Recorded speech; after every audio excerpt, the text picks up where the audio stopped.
Season's greetings and welcome to Spurs Kings TV. It's Monday and it's the new time as we've been going for a month now, so you should be used to it, but it's time for Ashmatic Analysis.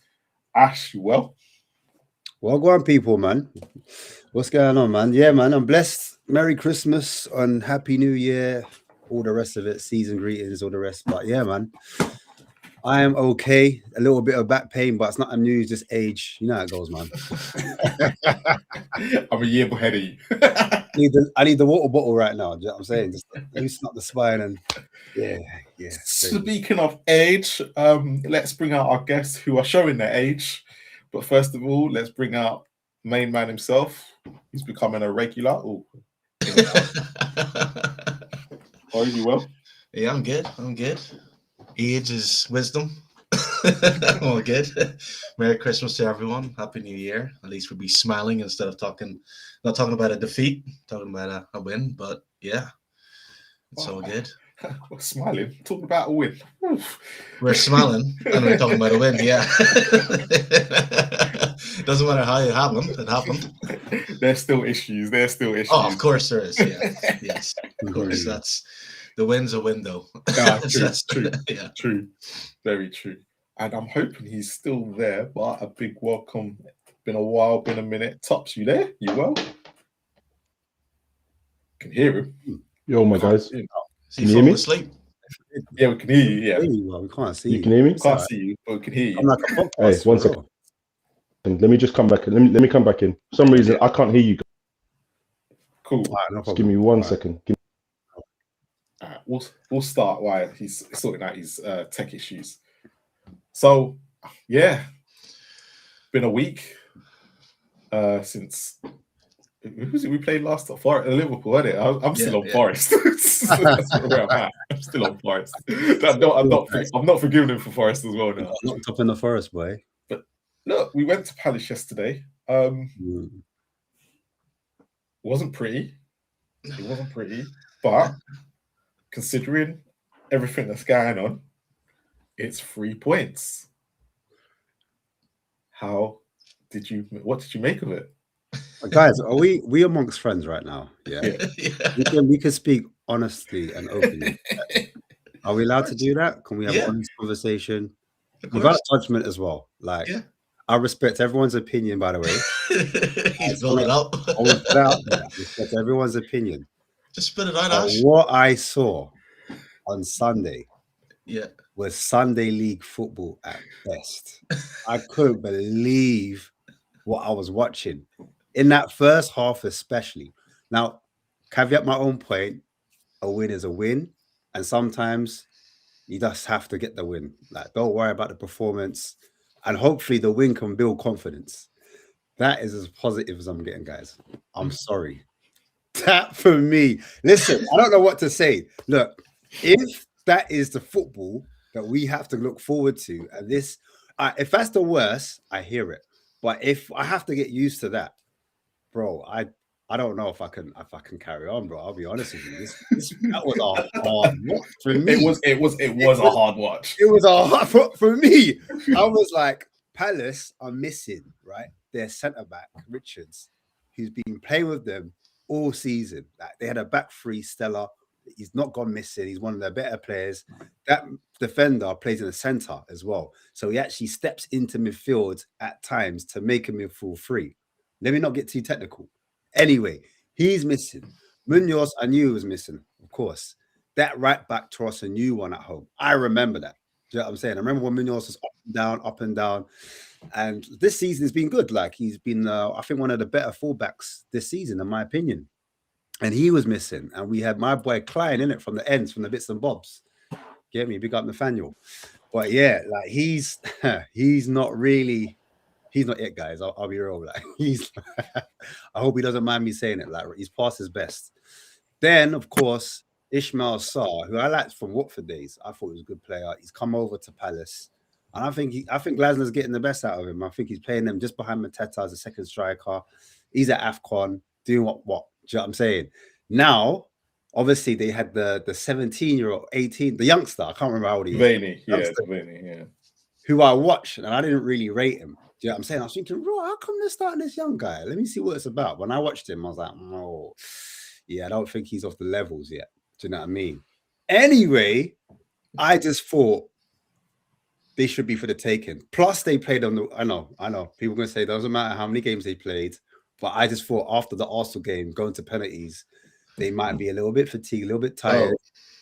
Thursday, Saturday night, so they didn't even have a window, and then played Arsenal on the Tuesday and went to penalties. I just said, look, we can just get on the ball and then show them what we're about, Jonas. Like, I know we were missing players. I know Romero's out, just to say, look, to be fair. And I know that also we had Xavi, who hasn't been playing well, let's be honest. He was out as well. But for me, it was like only the last, I'd say, 15, 20 minutes, I felt like we started to show something. We showed like the reason why we set off on them. If that was the tactic on purpose, that we set off them to kind of create space in behind to hit, which I didn't really see manifest in real time.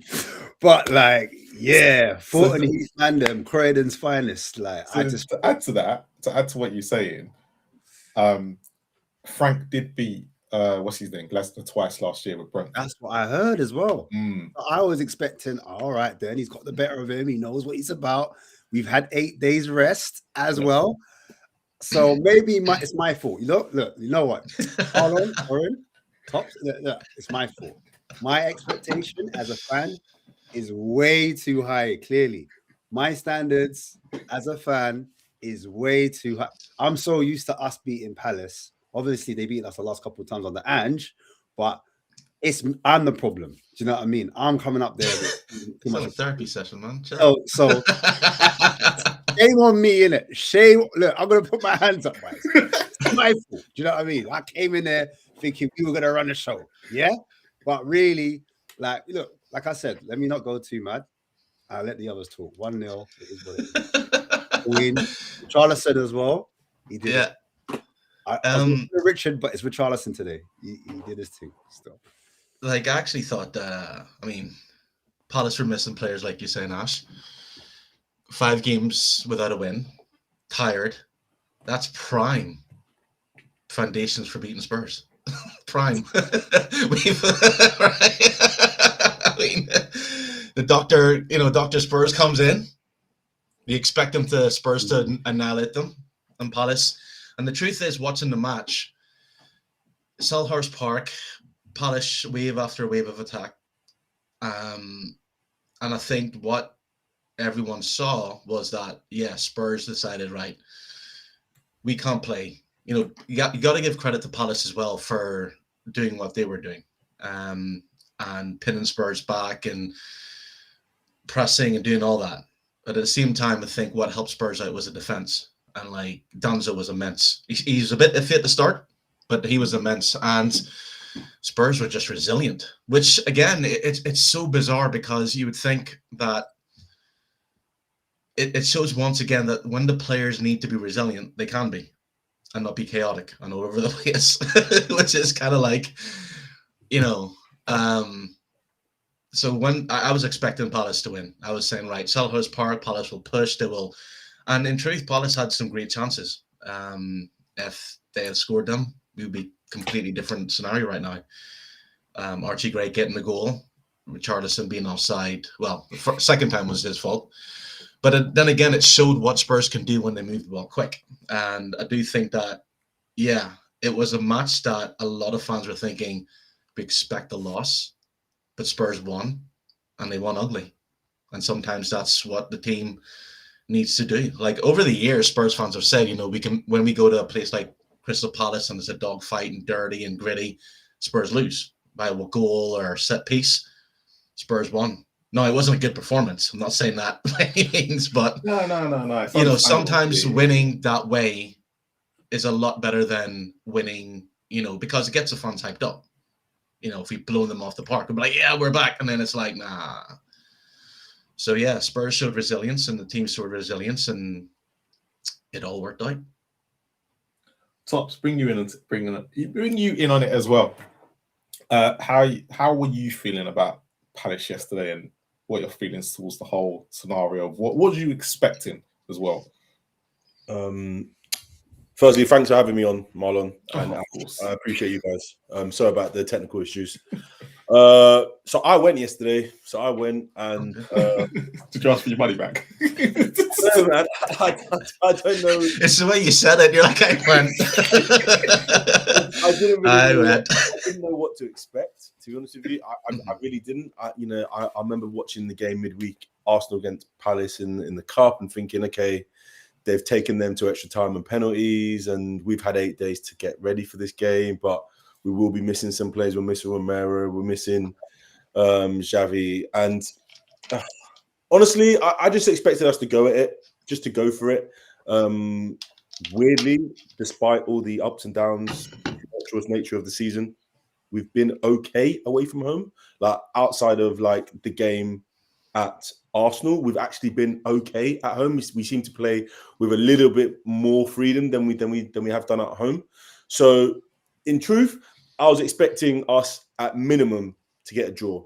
But then when I got there, and I heard the crowd, and I saw the first 10, 15 minutes, and I saw the way Palace were knocking it about, I just got this feeling that we weren't going to get into the game. And it was annoying because even though I felt like we weren't going to get into the game, there were moments where we put a little bit of energy, a few passes together, and all of a sudden we were in on Palace's goal. So for us to have the disallowed goal, and I thought, okay, maybe we could get into it again. We sat back, and in these kind of games, the big thing I'm always so like, especially away from home, is that like you're going to be up against the crowd, you're going to have to win your duels, and you're going to have to take the sting out of the noise, the atmosphere, and we just didn't seem to do any of that. You know, we lost a lot of duels in that first half, which I felt, whilst it increased Palace's sort of energy, it almost deflated us.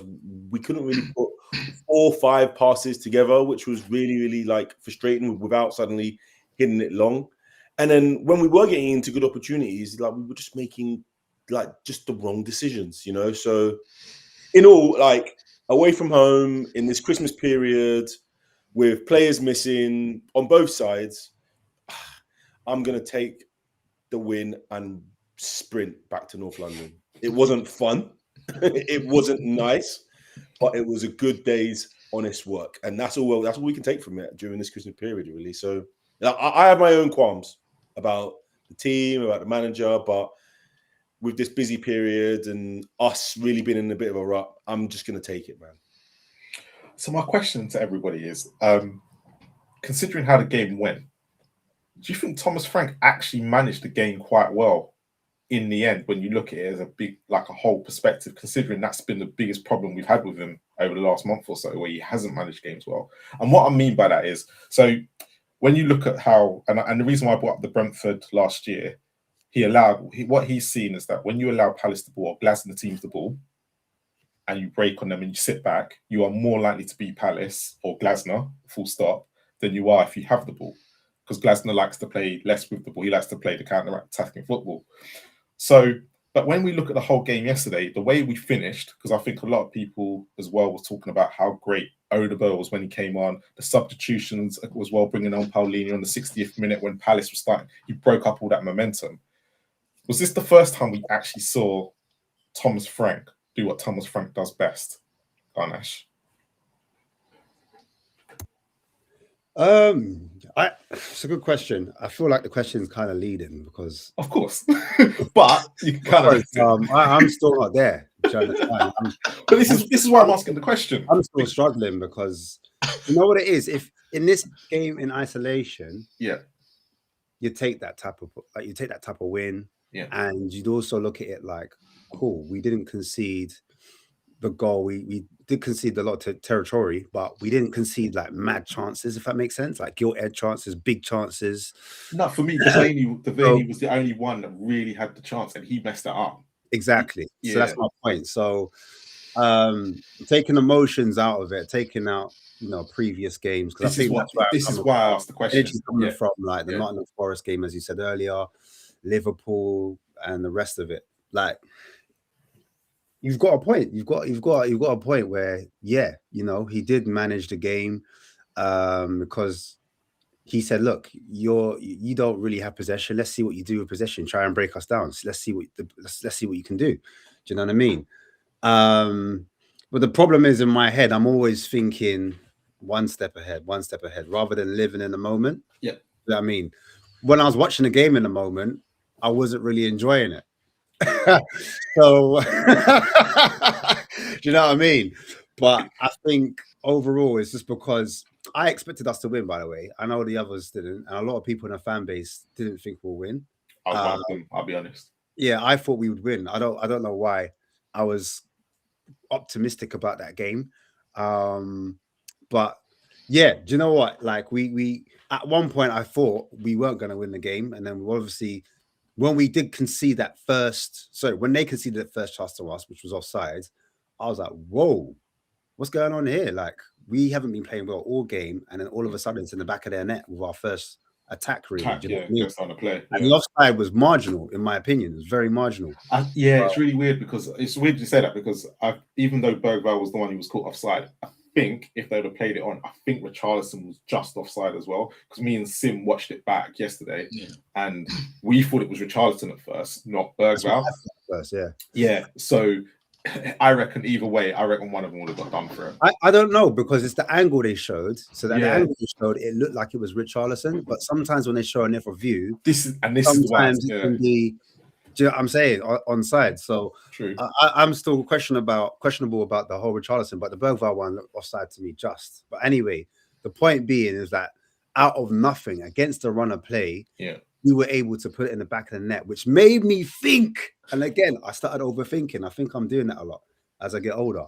And literally, I was like, wait a minute. The argument has been player quality.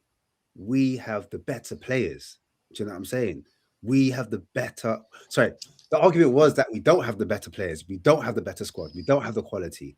But when I saw that go in the back of the net, I was like, actually, we didn't need much of the ball. And all of a sudden, it's the back of the net. That means we do have some kind of quality going forward. It kind of goes against the narrative that what people are saying. So then I went to look back at, we said at the start, Palace's team. And I'm like, how come Palace are playing this way through us, but they've got less of a squad and quality player-wise, they're not as strong as us? So it kind of made me look back at the manager even more, if that makes sense, at the time when I'm watching the game. But going back to your question in roundabout ways, if Frank designed that to have us have less of the ball and he managed the game well because they didn't really have that many chances, then job fair play. Do you know what I'm saying? But is it sustainable? That is basically the next question for you, though. Like, because that's all good for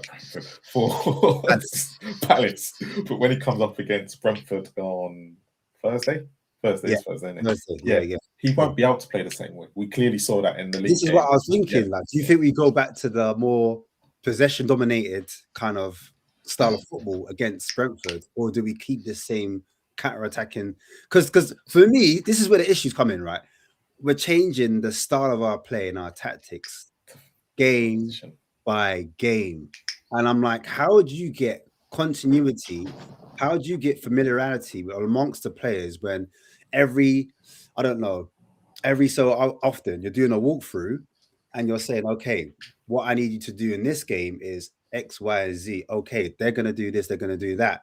Instead of focusing on like partnerships, relationships on the pitch, how we're going to break them down.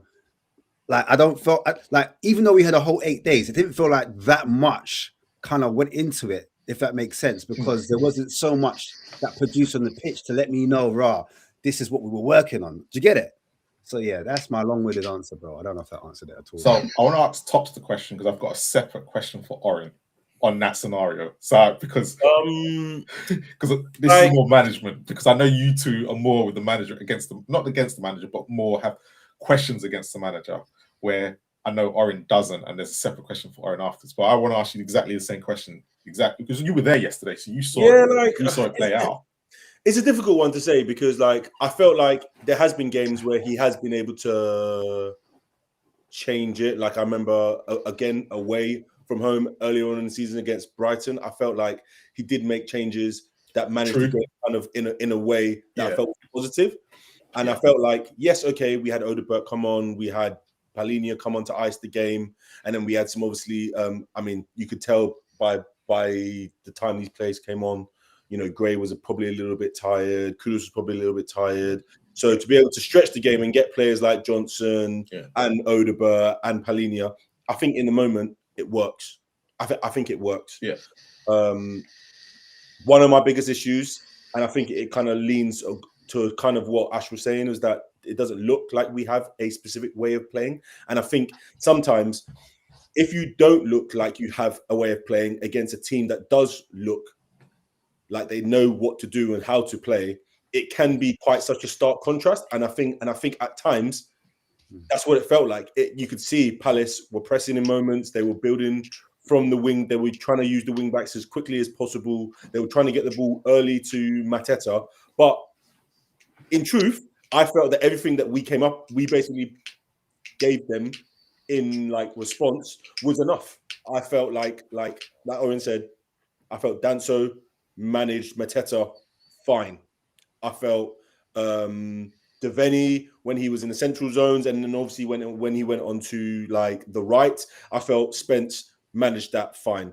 I don't think Richarlison really understands how to play in this role, because there's lots of times you find him on the left-hand channel. Sometimes you find him deeper than Bergvall. His pressing triggers aren't working like specifically well. But I felt there was more than enough. Even though it was a difficult game, we didn't have as much possession, territorial. We actually were happy to give it up against a team who knew how they were playing. But ultimately, they weren't clinical enough. They didn't create enough big enough chances. And I felt like in this moment, I felt that we had enough quality to kind of manage the game in a way that was benefit to us. I actually would have taken 1-0.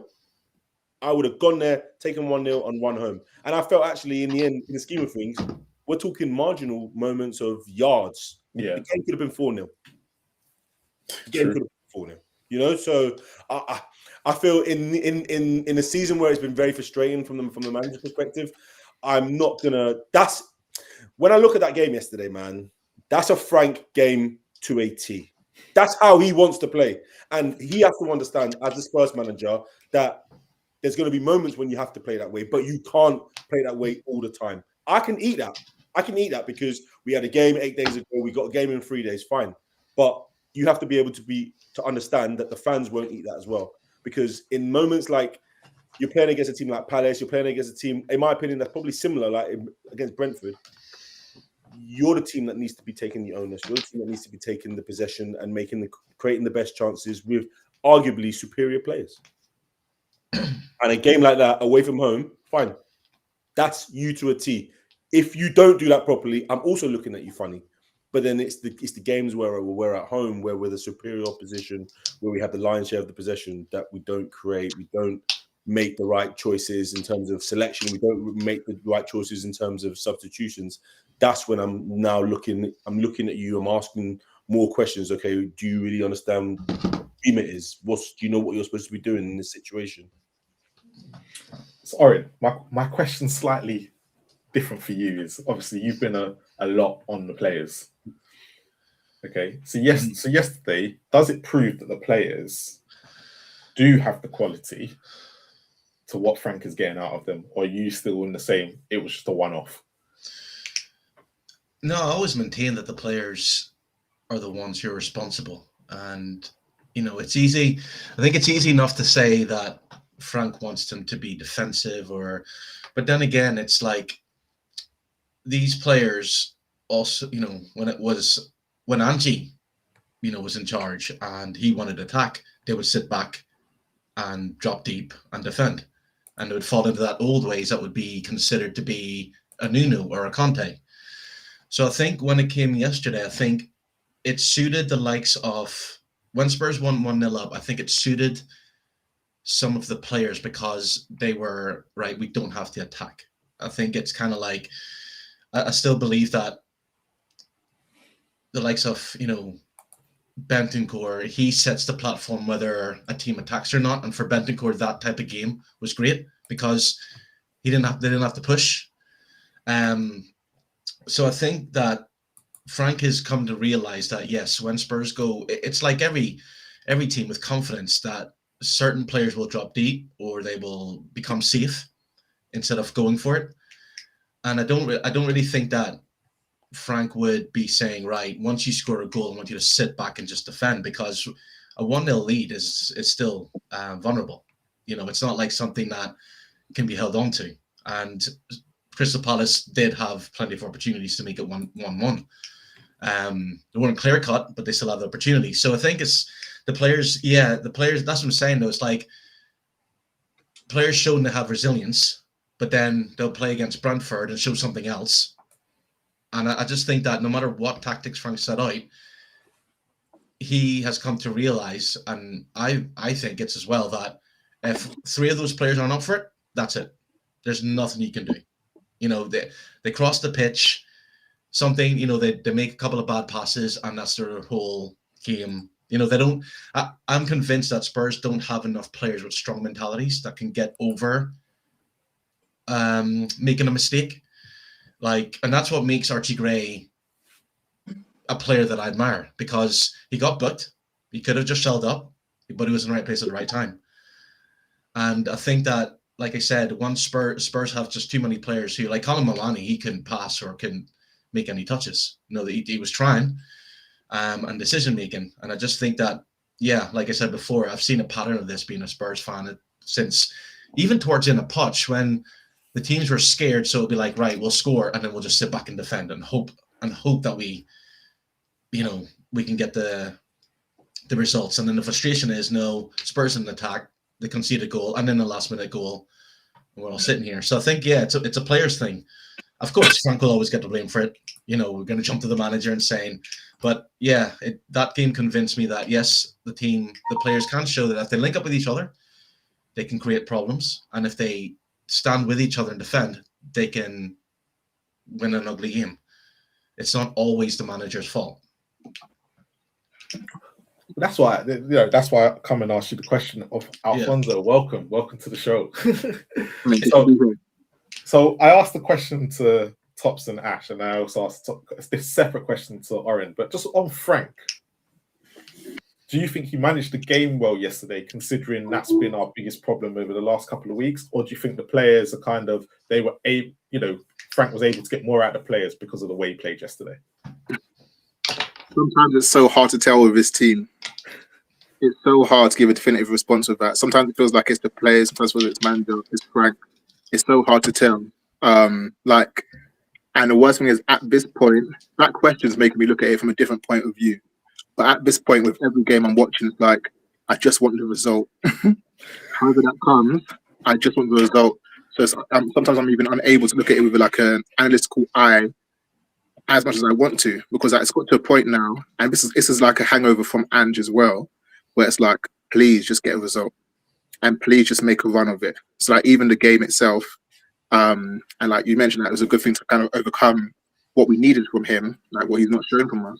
Yeah. But it's more now. I can't even focus on it too much. It's like, okay, do that twice. Like actually have 3 games where you just win 3 games in a row, like other teams put together in the league.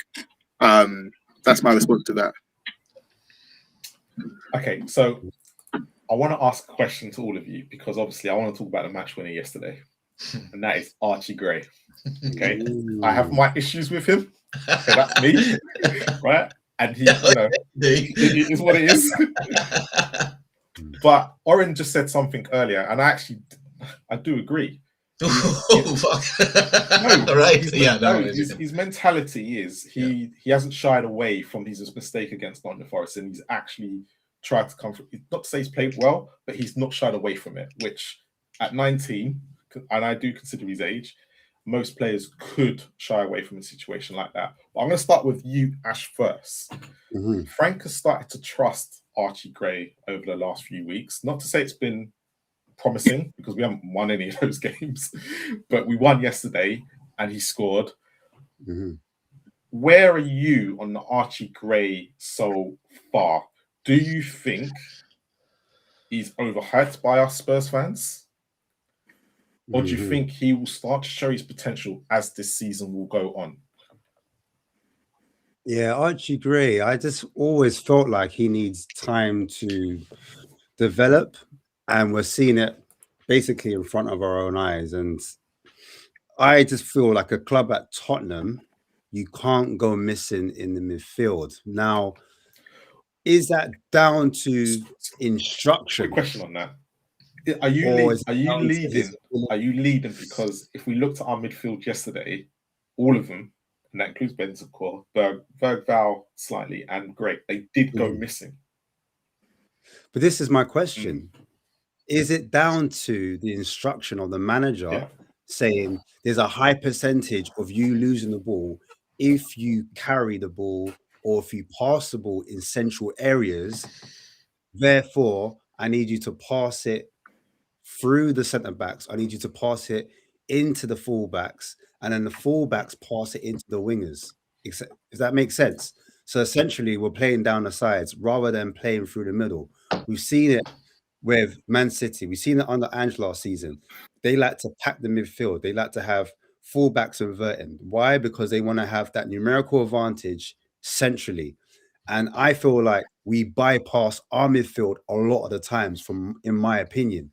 So am I really judging Archie Gray in his first season, where last season he was playing at fullback, centre back, a little bit in midfield? Like this season, he's come in, he's played a number 6, or he's played in the 8 position, he's played in a number 10. He's had, even in this game alone, he started in that double pivot, and then he moved over into the 10. And that's when we saw more brilliance from, not brilliance, but we saw better performance from Archie Gray as he was higher up the pitch. He was given more freedom, given more license to attack and express himself on the pitch.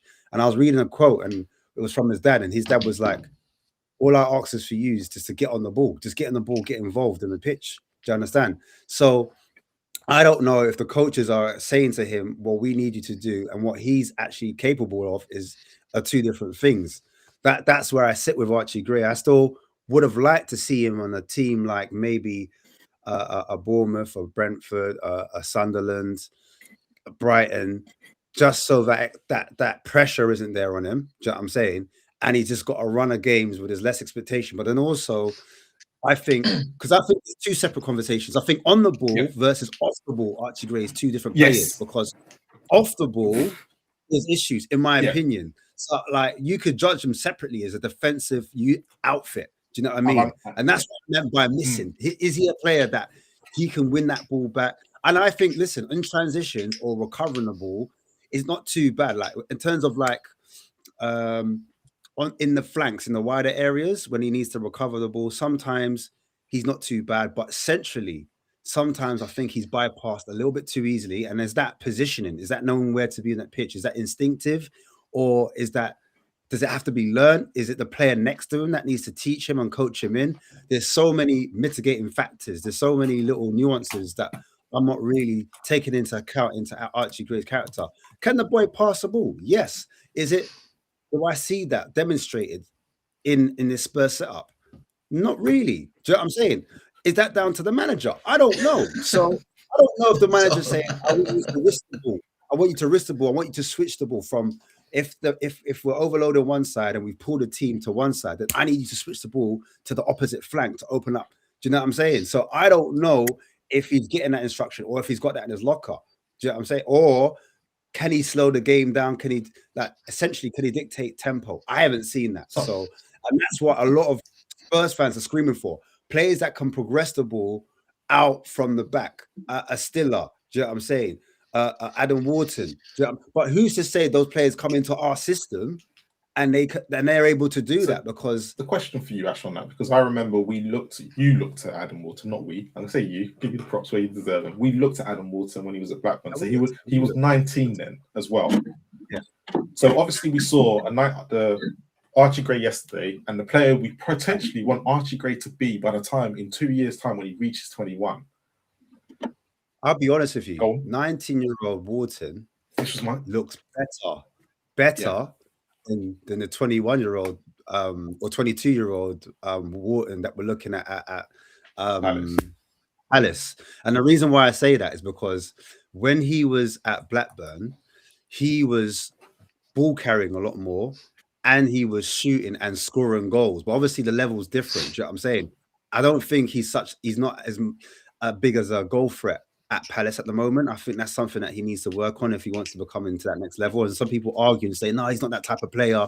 He's a man that sits. But because he's in a double pivot, they ask one midfielder to sit, one to attack. It's vice versa, isn't it? Hughes ain't really got that in his locker. Do you know what I'm saying? But at times, they want Wharton to get forward and score goals and contribute. A bit like when Højbjerg and Bentancur was asked to get up and down for Conte, for example. So it's the same with our system. I look at what Adam Wharton had at 19 versus what Archie Gray has at 19. Yeah. But obviously it's different levels, it's championship. But either way, like Wharton, for me... He did move to Palace in that January when he was 19. So it's not like to say he wasn't like... He did play in the Premier League at 19. So it's not like he didn't. Yeah, no, you're right. You're right. You're right. For me, that's just for me personally. For when we were doing the scout and when we looked at him, I said, let's take the risk. I remember Danny saying, you can't risk on championship players. And so my question always was, do you look for name brands? Because obviously the fans want name brands. Oh, you need Premier proven. Or do you go for profiles? Do you know what I'm saying? Because like, how do Spurs compete if we're getting beat to the Semenyos? When we looked at Semenyo, remember, Marlon, it was me, you, Chef, and Jay in it. We were looking at Semenyo. That was like a year ago or a year and a half ago. And I was like, Spurs need to act now and get players like this and pay a little bit over what the market value says. Because that's the only, you got to do what the Chelsea's do and the Man United. They're always overpaying for players. You know what I'm saying? If you want said player, do you know what I'm saying? That's what it is. That's what it comes down to in this world. But that's just how I see it, bro. Anyway, I'm talking too much. So, let me move on to Aaron. Archie Gray. Yeah. Archie, like, y'all gonna get a laugh right now because I do believe that Archie Gray has the potential to be like Declan Rice. The potential. Listen to that word, potential, before everyone loses their minds. Because I'm not surprised because I've heard you say that before, so I'm not surprised what you're saying. Yeah. So, and the reason why it's because, like, the one thing that he has is mentality. 19 years old, and last season he played left back, right back, centre back, 2 games a week. Plus, he's a young player who gets, you know, he will read comments about fans saying he's not good enough for Spurs. He's Champions League material, Championship material. And last season when he wasn't playing until all their injuries, it was like, why does Spurs buy him, play him, take a risk? Obviously, he's not good enough. No, he is playing. They're saying some fans are saying he's still not good enough, but yet he's just doing everything basic and simple. He's not going to be a player. If you look at Declan Rice when he was at West Ham, he was never a player who was doing fancy skills and doing screamers. He just worked incredibly hard and got the simple things right. Yeah, he did do the basic things at a higher, like when he yes, of course. Basic, but if you look at it, doing basic things at West Ham. Yeah, but if you think about West Ham and the structure of them, it wasn't the same pressure as at Spurs because Spurs expect. Right, started at centre back. Sorry, Karen. Centre back. Yeah. So, no, my point is, you know, if the comparison, like the mindset, that's what I think we have to start. As a fan, I always look at the player's mindset. How strong is their mindset? Will they shy away? For 19 years old, how he speaks, how he talks, being in the right position, he's just going to grow. And I noticed that what Frank is doing, like I was quite surprised after the Nottingham Forest mistake that Frank didn't drop him. I was expecting that to happen. Fair play for Frank for going, you know what? We're going to believe in you. And maybe, yes, us as fans, we think, right, we need to have a player who's going to be 19 and the next Messi or Ronaldo. Maybe that's not the case. Maybe we just have to applaud and go, right, we're watching a young 19-year-old kid playing for Spurs, playing in one of the toughest leagues in the world, playing in a position which requires him to constantly deal with multiple players. And I do think that, I think there's rumors that Spurs are looking for the Bayern Munich number 8. I'm not so sure. Leon. Yeah, and maybe Frank has looked at and go, right, if I'm going to play him there, I need a player next to him who's going to be vocal, who can also teach him. Because he is still learning. But having a player who's going to be more vocal, and I think that maybe, in a sense, that's why Bentancur is playing. I don't know how good the English of Polina is, but maybe Bentancur is able to talk and guide him, and maybe the defense in front of him. You have to help young players, especially in that position. So I just think that Archie Gray has tremendous potential, and if he keeps on playing the way he is, he's just going to be hardworking. And that's sometimes that's what you need to get ahead in the game. He has the abilities for passing, the dribbling, and the running, but at the same time, maybe Frank has told him to limit that, because Frank knows that, say if he goes on a run and he gets tackled and it's a counter-attack dangerous position, or he makes too many risky passes, he knows that the fan base will be quickly on him. He's not good enough. So it's a case of do the simple things right and just play, the simple things and do the basics. And yes, you will make mistakes, but don't have a lot of attention on you when it comes to that. So I particularly think I've always liked Archie Gray. I think like his mindset alone wins me over as a football fan. That's what a mindset. If Spurs had more players with his mindset, there'd be a different club. Tops, I want to bring you in on it because I saw you agreeing slightly with what Aaron was saying about you comparing him to, he's got potential. I'll make sure the potential to be right. Potential. Yeah. Well, yeah, like I think I don't know. It's a funny one. Like, speak to any of the new Spurs order guys. I think he's going to the top. I'm flying all the way to the moon with this guy's stock. Purely because I just what do you see that I'm not seeing? I've been a big fan of him. First of all, because he's from proper footballing stock, so he knows exactly what it means to be a professional. He's seen his father do it. He's seen his brother do it. He's seen his granddad do it.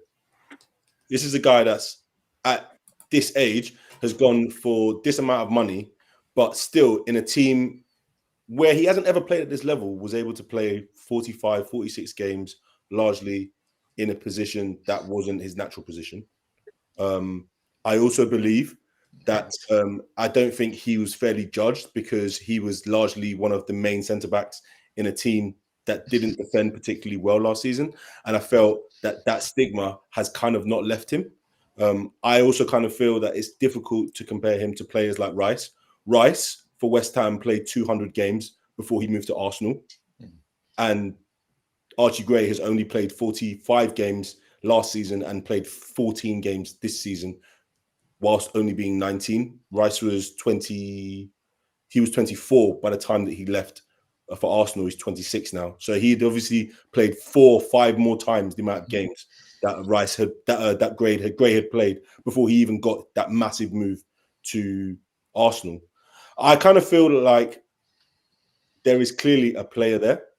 I feel that like if you are going to take on a young player and for that price tag, people obviously are going to want some comeback. They're going to want to see what am I paying for. But everybody knows the stock for English players is always going to be higher.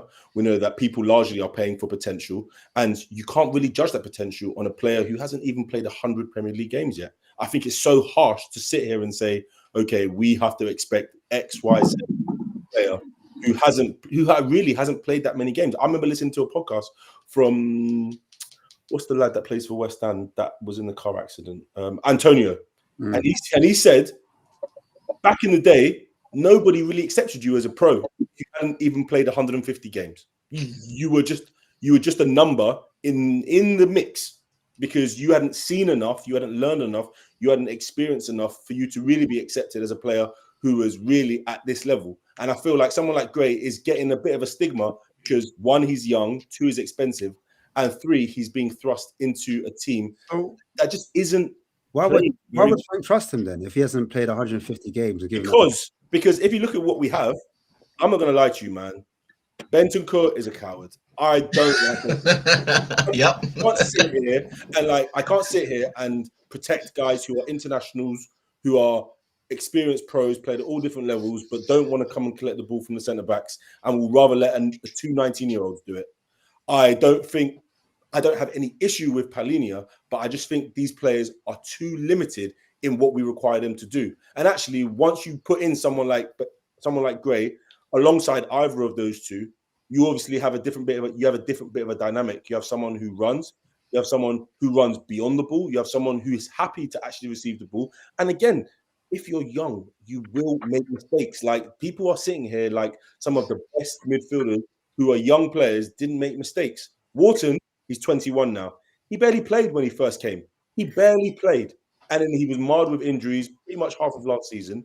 But now, I watched him last night, and I could tell that was a player who has played in his position in a system that works for him.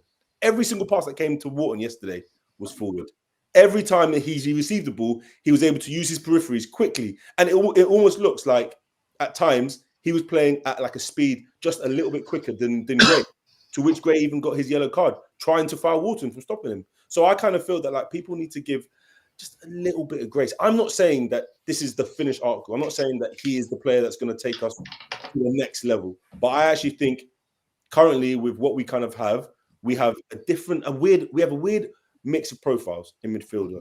And I feel like he's a profile that I think is kind of working for us at the moment, which is, again, why he's played 4 or 5 games. But again, it's difficult. He's not using Bergvall in the way that I think he should be using Bergvall.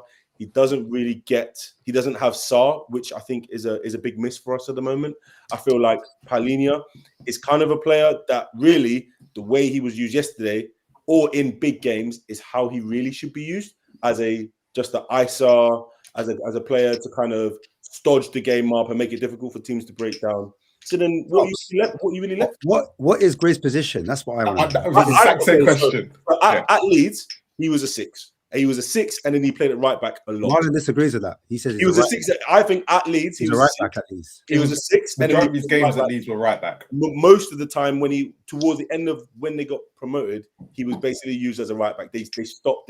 They got rid of Luke Ayling, and then they started playing him as the number 1 right back. But then I think for us, he is being utilized as an 8. I think he's a running 8, someone who is there to provide a body in midfield, but also those third man runs. If you can see the balls that he was kind of finding yesterday in those pockets between midfield and defense, where he was kind of getting into space, pushing forward. Wasn't that more when he went into number 10 role though? Yeah, that's what I thought. I think right now, Austin is number 8. Right now, I think he's being used as an 8. I think the player who's being used as a 6 or a deep line playmaker is Bentancur, but I'm done with Bentancur. I don't even register him right now. I don't know. I'm not sure what you guys watched yesterday, but being there, I don't know what Alfonso thinks. Being there, I don't know what he did yesterday. What did Bentancur do yesterday? Tell me. Alfonso, talk to me, man. Bentancur done what he does. What he always does. That's what he did. He hides. He's an experienced pro at this level who hides. So what are you doing in the team then? That's why I don't get it. With this Archie Gray discourse, you have to think, who is he looking up to in the squad? Like on a human level, on a human and footballing level, who is he looking up to? When he goes training, it can't be Bentancur. It can't be. Like, there's no way. There's no way. Marlon is gone. Marlon is like the number here. I think Bentancur, the lens we look at Archie Gray through, is like he gets a bit more like grace. I think he deserves grace as well. Like we said, he does need time. Like now he's getting a run of games in the team. And it's kind of like a run that he should have been getting anyway. Like, so I don't praise Frank for giving Archie Gray a run of the team. Like that should have been done anyway, in a sense. And I don't think sometimes with certain players, you're kind of scared to play younger players because it's like, okay, he's kind of bed them in.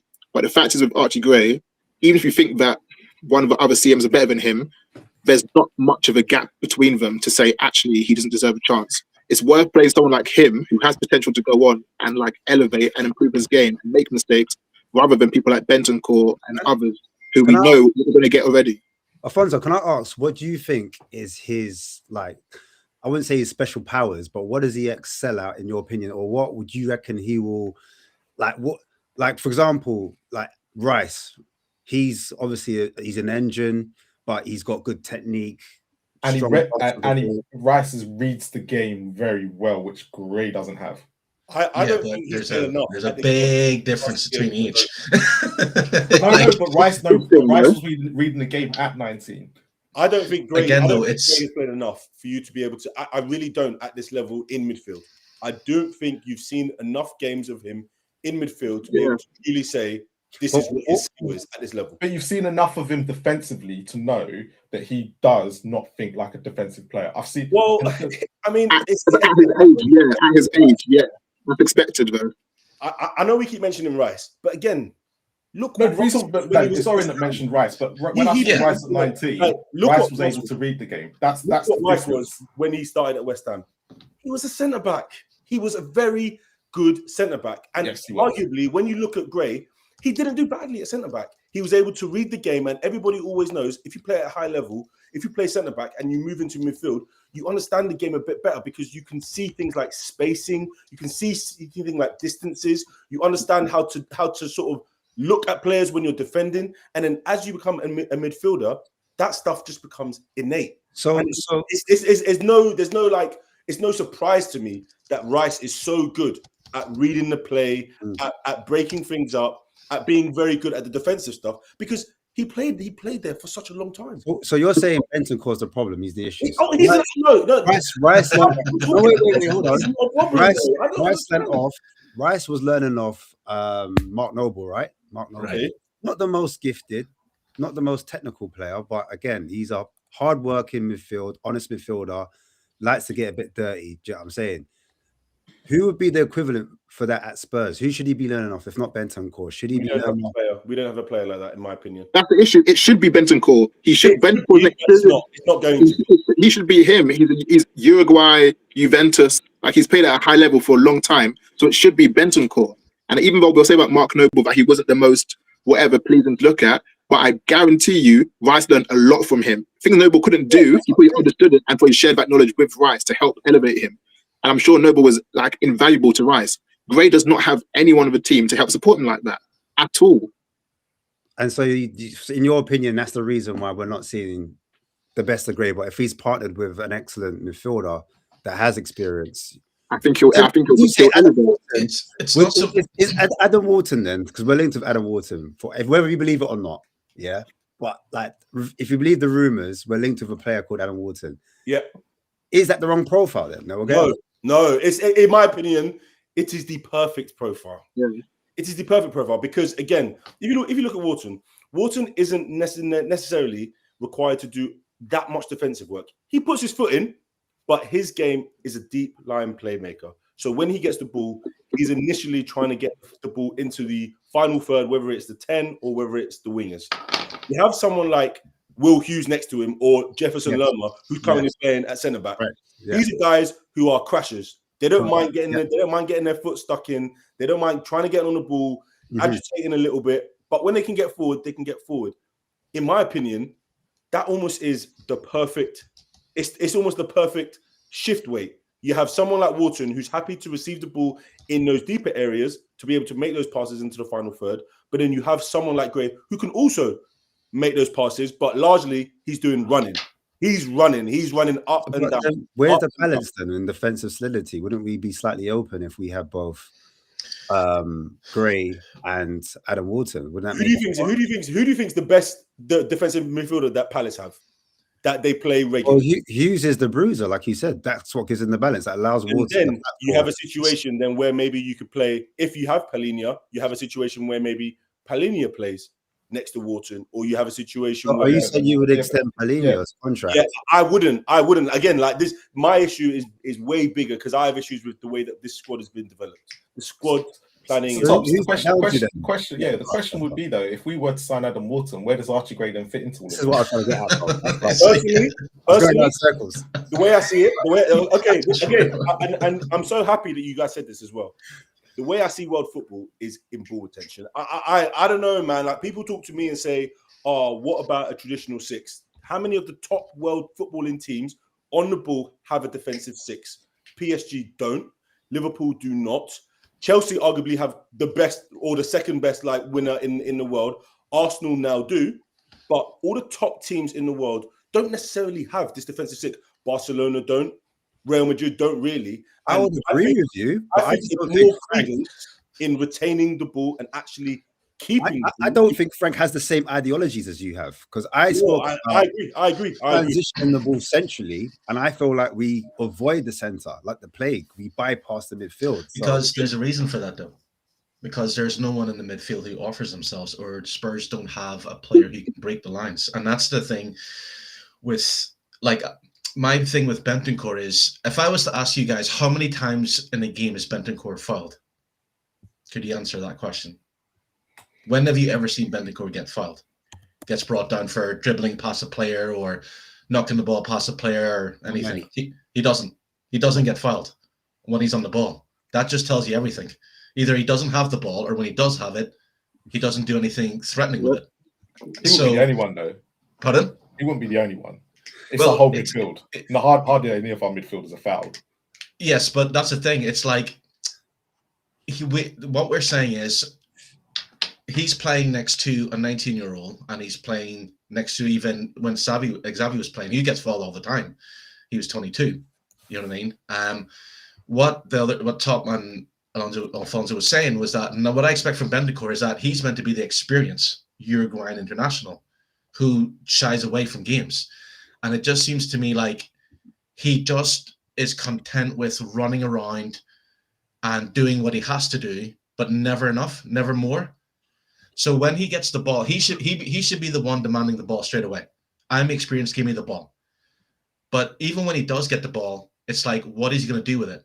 He'll pass it backwards or sideways because he's too slow. He takes too time to think.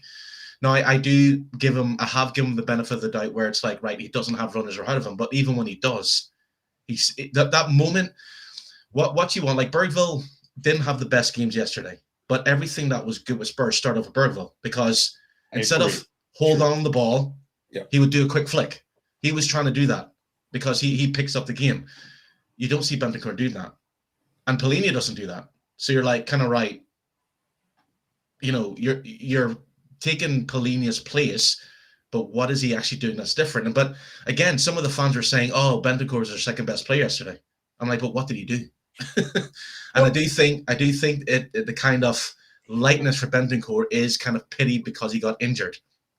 Oh, come on, man. I'm just saying, like, what are we doing? You know, that like fans have, that's what fans have said, but I just don't think, like, for example, Archie Gray being in the right place at the wrong time. I just expect Bentancur, or maybe it's like Ash, you were saying, you expected a big game. I just expect Bentancur to be the experienced player who can run that midfield. That's what he was bought for. At Juventus, he did it. And I've given the benefit of the doubt.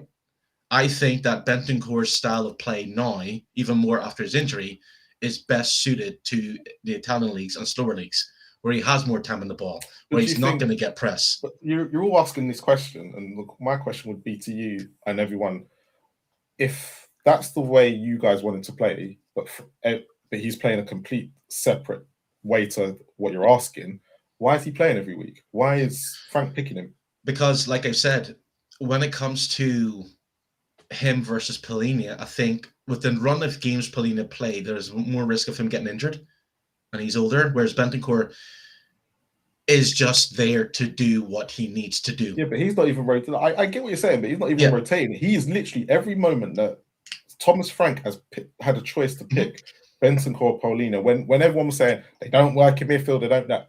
One person who's a constant has been Bentancur. Yeah, and I don't know why, because it was the same. Because you're all complaining, but Frank is picking him every week. Exactly. You're right. And every time I see him, I'm like, they're like, why? I don't know why, but maybe it could be the same as I am struggling to understand why. And like I said before, though, maybe Bentancur is another Pierre, because the manager knows, right, if I tell Bentancur to do exactly what I need him to do, he'll do nothing else. He won't break from that. But he should break from that. And he doesn't. See, the thing is, Bentancur's right in the peripheral. He doesn't play bad enough to be dropped, but he doesn't play good enough to start. He's right in the middle. There's nothing. I get that. You know what I mean? He's just right up. And then every so often, when fans are just getting on his back, he'll score a goal. You know what I mean? That's what I've noticed. And Pierre was the same. Pierre Højbjerg was the same. And I always said Pierre was robotic. If the manager told Pierre, right, I just want you to run up and down the touchline, he would do that. He would second guess it, but he would just be robotic. And the thing is, with Bentancur, he plays it too safe. But like I said, he does just enough not to be dropped, and just enough for fans to go, why is he playing? Yeah, I agree with Spotlight. I think the manager has got a soft spot for Bentancur. Otherwise, he would see a rotation with Paulinho. There's no other reason. We brought him in on loan. That was a player he requested for, I believe. I could be wrong, but I'm assuming that he would have. There's no player that comes in if Frank's not happy. So I wanted to know like, why is Palhinha not playing over Bentancur? So it just, yeah, it really doesn't really make sense. But we do have another guest on, Mr. Box Office. How was one? My broski, can you hear me? Yeah, I can hear you. I was gonna go bed, Ashmatic, man. I was gonna go. You still can't, bro. You don't have to say it. I You was got gonna go bed, Why you and here? then I hear. How should That's we hear, awesome. bro? Showtime. You can have a Then I happy hear New Year, people talk about Archie Gray yesterday. Ask And then I wanted some. talk about Ask wanted some. then I Showtime. hear Go. Archie Gray, Bert Val, and I was just like, you know what? No,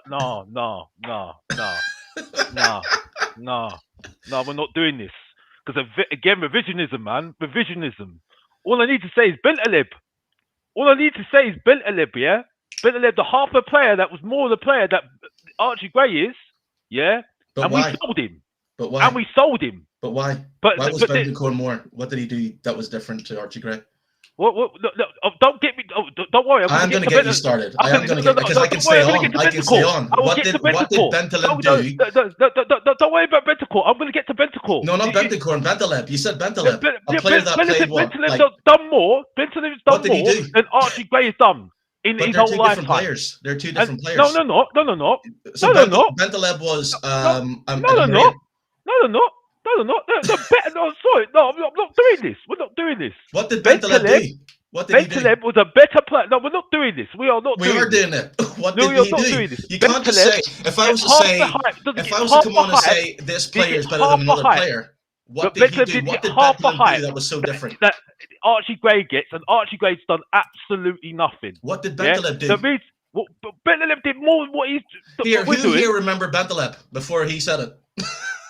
I'm sorry, but Bentaleb did more. He did more in lifetime. In the comments, Tottenham please write in the comments what Spurs fan was ever thought of Bentaleb and even remember what that he played for Spurs. What has Archie Gray done? What's Archie Gray done? I'll tell you right now. Let me finish. Archie Gray has won a European League Cup. Oh, come on! You've asked what he's done. You've asked what he's done. That's what he's done.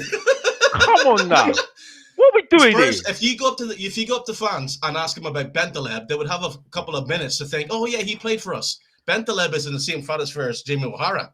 That's the same era. That's the point I'm making. It's revisionism from Tottenham fans telling me Bergvall again, overhyped again. Right, I'll tell you right now. Unpopular opinion right now. Or in the professor of truth is speaking. Yeah, right. The point is though, yeah, right.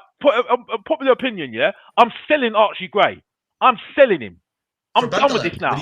No, I'm done with this. I'm done with this. No, because I'm sorry. We're not playing Harry Potter here. I'm sorry. But what would you expect? What would you expect Archie Gray? Why don't you like Archie Gray? Pardon? Why don't you like Archie Gray? Because you're comparing because he's crap. Compared to Bentaleb. Who are you comparing him to? Bentaleb? He's not ready yet, bro. He's not ready. Yeah, Come but on now.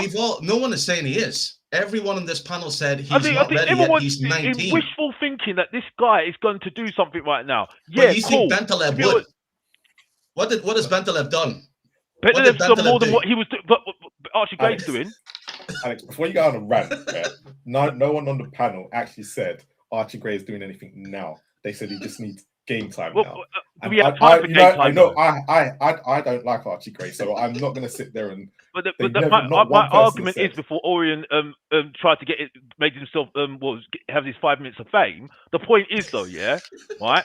Okay, do we have time for Archie Gray to get his apprenticeship? Well, do we have time? Apparently right now, I don't think we have time. I don't think we've got time. Why not? Alex, why not? Why not? In the last couple of months, why not? I'm actually interested. Why don't you think that we have time when we've waited 17 years and we stumbled upon a Europa League title under Ange? Why don't you think we have time now to let someone like Archie Gray play, get minutes? Why? I'm interested to understand.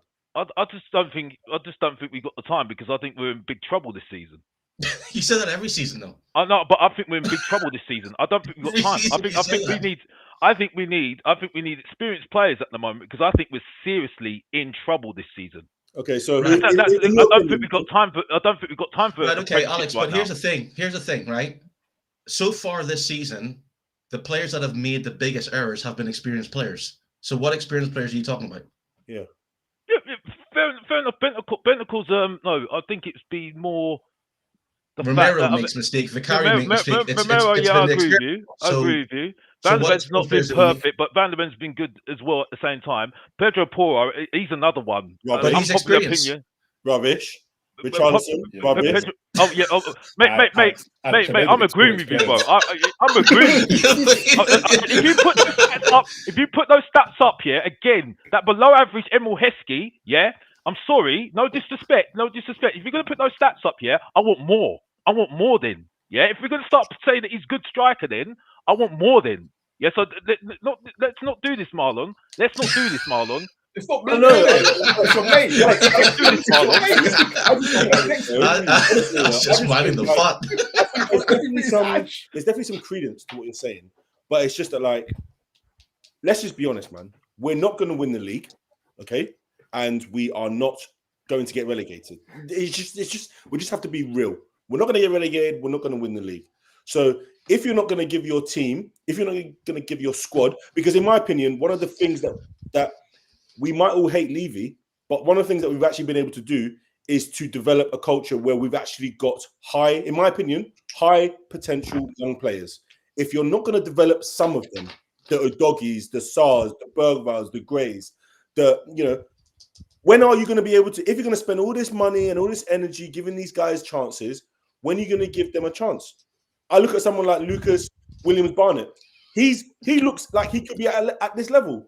You're not going to give him a chance because he's a kid, because he doesn't have any experience. No, you're going to have to see if these guys can actually make it at this level, and you're going to have to blood them. The way I see it is that Chelsea did it so well. You're going to spend all this money on your academy, and you're going to have to see if they sink or swim. Not every single guy will, but the ones that do, you're going to know very quickly if they're going to be able to. And if there's no pressure on them to do so, why not? Instead, you now want us to say, sink this 40 million 19-year-old and go and spend what? Yeah, but let's not do the age thing. Yeah, if you're in the squad, you're good enough. Exactly. And Archie Gray's in the squad. No, we're not doing it. No. We're not doing it. Alex, we are not doing the age thing. Because you're not making sense. Because if you're not in the squad, no, we're doing. Look, this is what people do. Yeah.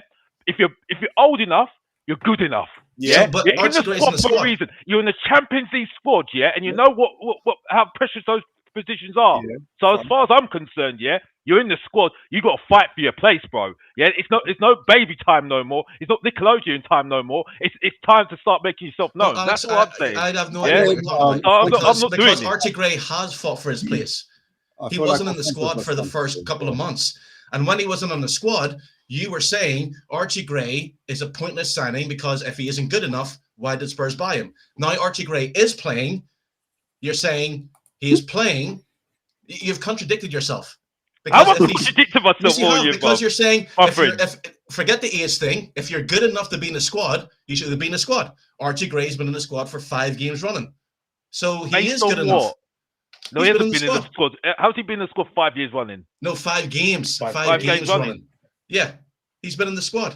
Or 4 games. That's just based on Thomas Frank, isn't it? Anyway, moving on. What's Alfonso want to say? What does Alfonso want to say? Go on, Alfonso. I'm so confused. I think experience is such a nice thing to say, but the reality is it's about application. That's the reality of it. We don't care about experience or age. It's about application. So regardless of how old you are, it's about actually what you do on the pitch. Archie Gray is one of the least of our concerns, to be quite honest. Like, selling him is insane to me. We have so many guys who are, because they're more experienced, should be held to a higher standard. Stealing a living in this team. There are so many players. You mentioned some of them. You mentioned Porro, Bentancur, and I love Romero, but even he's had his own moments as well. There are so many players out there who we have to hold to a higher standard that we're not. Archie Gray, like he says, has earned his place in this team. Last season, he was one of the shining lights of our season. That season was a mare. 17th, the football he played, it was torrid. He was out of position and playing in an awful team, and he was still a shining light in that team. This season, he's getting some games in his position, and he's earned it. Like, he's had to fight for this. We can't be here saying about sell him. That's insanity. It's I don't know who you're an agent for, but we cannot be saying that we have to sell Archie Gray. Okay. So back to your argument, yeah, right? Have you seen Lewis Miley for Newcastle? Yeah. Yeah. Have you watched him? I watched him. and I see him more better than I see him in his position more comfortable on the ball, doesn't lose the ball as much as Archie Gray does, right? And he doesn't get any much fuss that Archie Gray does. Even more to the point as well, let's talk about even more players from Newcastle. Let's talk about Hall. Do you know Hall from Newcastle? I see him comfortable on the ball, doing things on the ball more than Archie Gray does. I think he's a similar age. Look at the difference. But does he get the fuss that he gets at Archie Gray? He probably does by Newcastle No, he fans. doesn't. No, he doesn't. No, he doesn't. From Newcastle. No, he doesn't. Yes, he does from Newcastle. Again, like I mentioned, Alex. Alex. I'm not even going to let you get away with it. I'm just saying. It's just like, I think some of the points that you're making, they're reasonable, but again, you're comparing apples and pears. Like, because someone like Miley, he's played more than 100 games at this level. Why is that then? Well, I don't know. Because he's Newcastle. Because he's at Newcastle. No, it's not because he's at Newcastle. Because maybe he's actually at the level that they need to be to actually cope with it. That's okay. The point. And I'm glad that you said that. That's a good point. You said he's at the level. One thing that I think us Spurs fans, a lot of Spurs fans now, is that they don't understand where we are. You're speaking like we are this Champions League, swashbuckling, attacking football team when we have to be real. We have to be real about where we're at as a club. That's Matt. Can you tell this guy that? This is why I think a lot of teams come to us and they think we're going to have their lunch money because these men think they're a lot better than they are. And we have to just be real. As a club, I'm really sorry to interrupt you, but when you said that, bro, you obviously don't know me, bro, because I'm the most realistic fan you could ever talk to in this life. Yeah, I'm the same guy that said that we're going to get 8th this season or get 10th. Yeah, right. So we're not, and I don't make most of this squad at the moment. Yeah, so it's not the case that. Sorry, even to interrupt you because I actually like you, bro. It's not. This is nothing against you guys. Yeah, I actually want to hear more from Alfonso as well. I think he's got something to say. But the point is, though, right? Okay, right? You know what I mean? But my point is, though, I don't rate half this squad. Listen, I'm done with the season. I'm with you. And I know what we're going to see this season. I'm not liking it. But I'm just, at the moment, I'm just arguing the case that I think there's a bit of revisionism here on this panel saying that these players need time. But we didn't give time to people like Harry Winks. What are you talking about? Harry Winks. Harry Winks. What are you talking about? Who's that guy that went to Leicester? Winks goes to the world so many times. Who was the other guy? Who was the other guy as well? I forgot his name now. Skip. Yeah, that was it. Skip. You know what? And you know what you said? They weren't good enough. That's what your exact words of Skip and Well, that's the point. No, I don't know what your point is. Because you say you don't give enough time, and then they did. On just quickly on something as well, because I heard the Lewis Miley and Lewis Hall comparison. Yeah. Okay, just to let you all know, Archie Gray and all of those have had the same amount of Premier League appearances in the last 2 years as each other. So there's no one's had more or less. They're pretty much around 60 each. And I guarantee is that starts? Was that appearances? What's that like? That's appearances. I've only seen I guarantee that Lewis, both those players for Newcastle didn't have to play centre back or left back. What are we saying? Multiple different things are in European League. So Archie Gray might not be to your level. I think Miley did. Miley had to play out. Did he have to play a position? Yeah, Miley did. Lewis Hall didn't. Right. Okay. It's a case of like. That's the point, though. I mean, Alex, I'm not going against you. It's you are literally being what, like I was saying with those fans. If Archie Gray was sitting on the bench, you'll be moaning that he's not good enough and why the Spurs buy him. But then when he plays, you moan and say he's not good enough to be playing. And then at the same time, fans like yourself, you will say, right, the club needs to have a certain structure and let the fans know exactly what they want to go. If they're going to go with youth, let the fans know. Buy youth and give them time to develop. If they're going to go for experience, buy experienced players and try and win quick trophies. The club bought Archie Gray, Bergville, young players. That was a sign of saying the club is going to go with young players and develop them. Let's give them time. Hey, let's talk about that because I feel like Thomas Frank wants experience. Until experience. Anyway, I think Thomas Frank wants experience, and I feel like Langer or Lange or whatever, they're going still down that youth route. Is there like a conflict of interest? Is this the reason why we're seeing rumors that Parachichi could be leaving, or he wants out, or he's strongly linked to Fiorentina? Sorry to kind of No, but that's the thing. Does Thomas Frank has been brought in to work with players and make them better, because when they brought players in for Is he Brentford, doing that? Is he doing that? Is he making players better? he's not. I don't think he is. No, but again, it falls. Like I've said this before, and this was my original point. A manager is a manager. It's up to the players to, like, if a player wants to, I'm trying to think.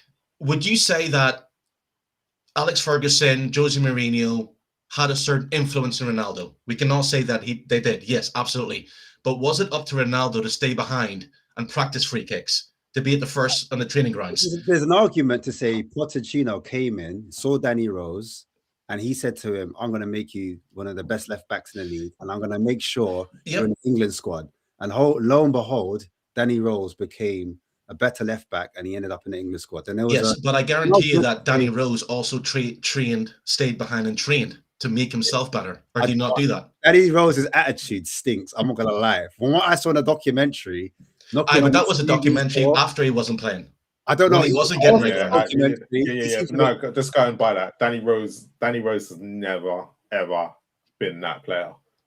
It was Poch that got the best out of him. And Poch also put Cole Walker on a separate next, because Cole Walker was full of mistakes. Cole Walker, when he first came, and Cole Walker weren't a big trainer. He was literally up and down the road runner. He had no end product to him. Do you know what I'm saying? And obviously, after he was at Sheffield United, was he not? He was at Sheffield United, came over, and then came over QPR, Villa, massive mistakes, and then Poch came and he kind of we were going to get rid of leveled that out. And I saw the best of even players like, I would say, Moussa Dembele wasn't really a hit when he first came to Spurs. I'll be honest with you. Moussa Dembele, everyone wanted to get rid of. What a waste of money. Yeah, Poch changed him. Was it Poch, or was it the fitness? And yes, that would be the Poch as well. But didn't he just incorporate a group of players who were all young, who all fought for each other, who all elevated each other? Yes, I'm not saying Poch isn't responsible for the fitness regime and everything like that. He got lucky with the Harry Kane situation. He just was at a club at a time that there was a player in the youth set up who was on the verge, and Harry Kane ended up being who Harry I remember Kane was. Pochettino at Southampton. I remember it clearly because he couldn't speak a word of English. Yeah, he could. He didn't want to. Yeah, I just remember watching press conferences. And I was like, "Who's this Pochettino brother talking Argentinian? He couldn't even bother to learn English." It was annoying me, innit? But he had Southampton like pressing like crazy. I remember they were upsetting a lot of teams. They're the team that everyone expected them to go out the league, whatnot. But all of a sudden, he had this team, and it was full of young players as well. I'm fast forwarding it to Spurs now. He inherited that young squad. That's what he likes. He likes to mold the young players. And then all of a sudden, Spurs, from finishing 6th under Sherwood, we went to 5th, obviously, the next season. But then afterwards, it was an upward trajectory. So I'm trying to look at, and I shouldn't compare the two because they're two different managers, they're two different styles. Poch is a not possession-based manager, but more of attacking philosophy type of manager, whereas I think Frank's a bit more sensible, bit more safe, looks at the opposition, changes, doesn't really have a style, doesn't really have a philosophy. Do you know what I mean? Has principles, like how he wants his players to perform and act, but in terms of having an overall style, I don't think he has that. So me making a comparison between the two is a bit unfair, but I'm just looking at who Poch improved compared to what Thomas Frank's improving. I don't think it's unfair to say, though. You're saying it's unfair to compare them, but I think they're both managers and they're both coaches. I think for both jobs, for the same job, you do have to improve players. Like, as part and parcel of the job, you have to improve players. So I don't think it's unfair to say. Compared to say maybe because. Say again? Go on, Fonso. No, it's unfair to say maybe because it's like, 7-8 months to Frank's tenure. But like, I think generally managers are meant to improve players, be that by whether it's the fitness or it's the coaching or the tactics or whatever it is.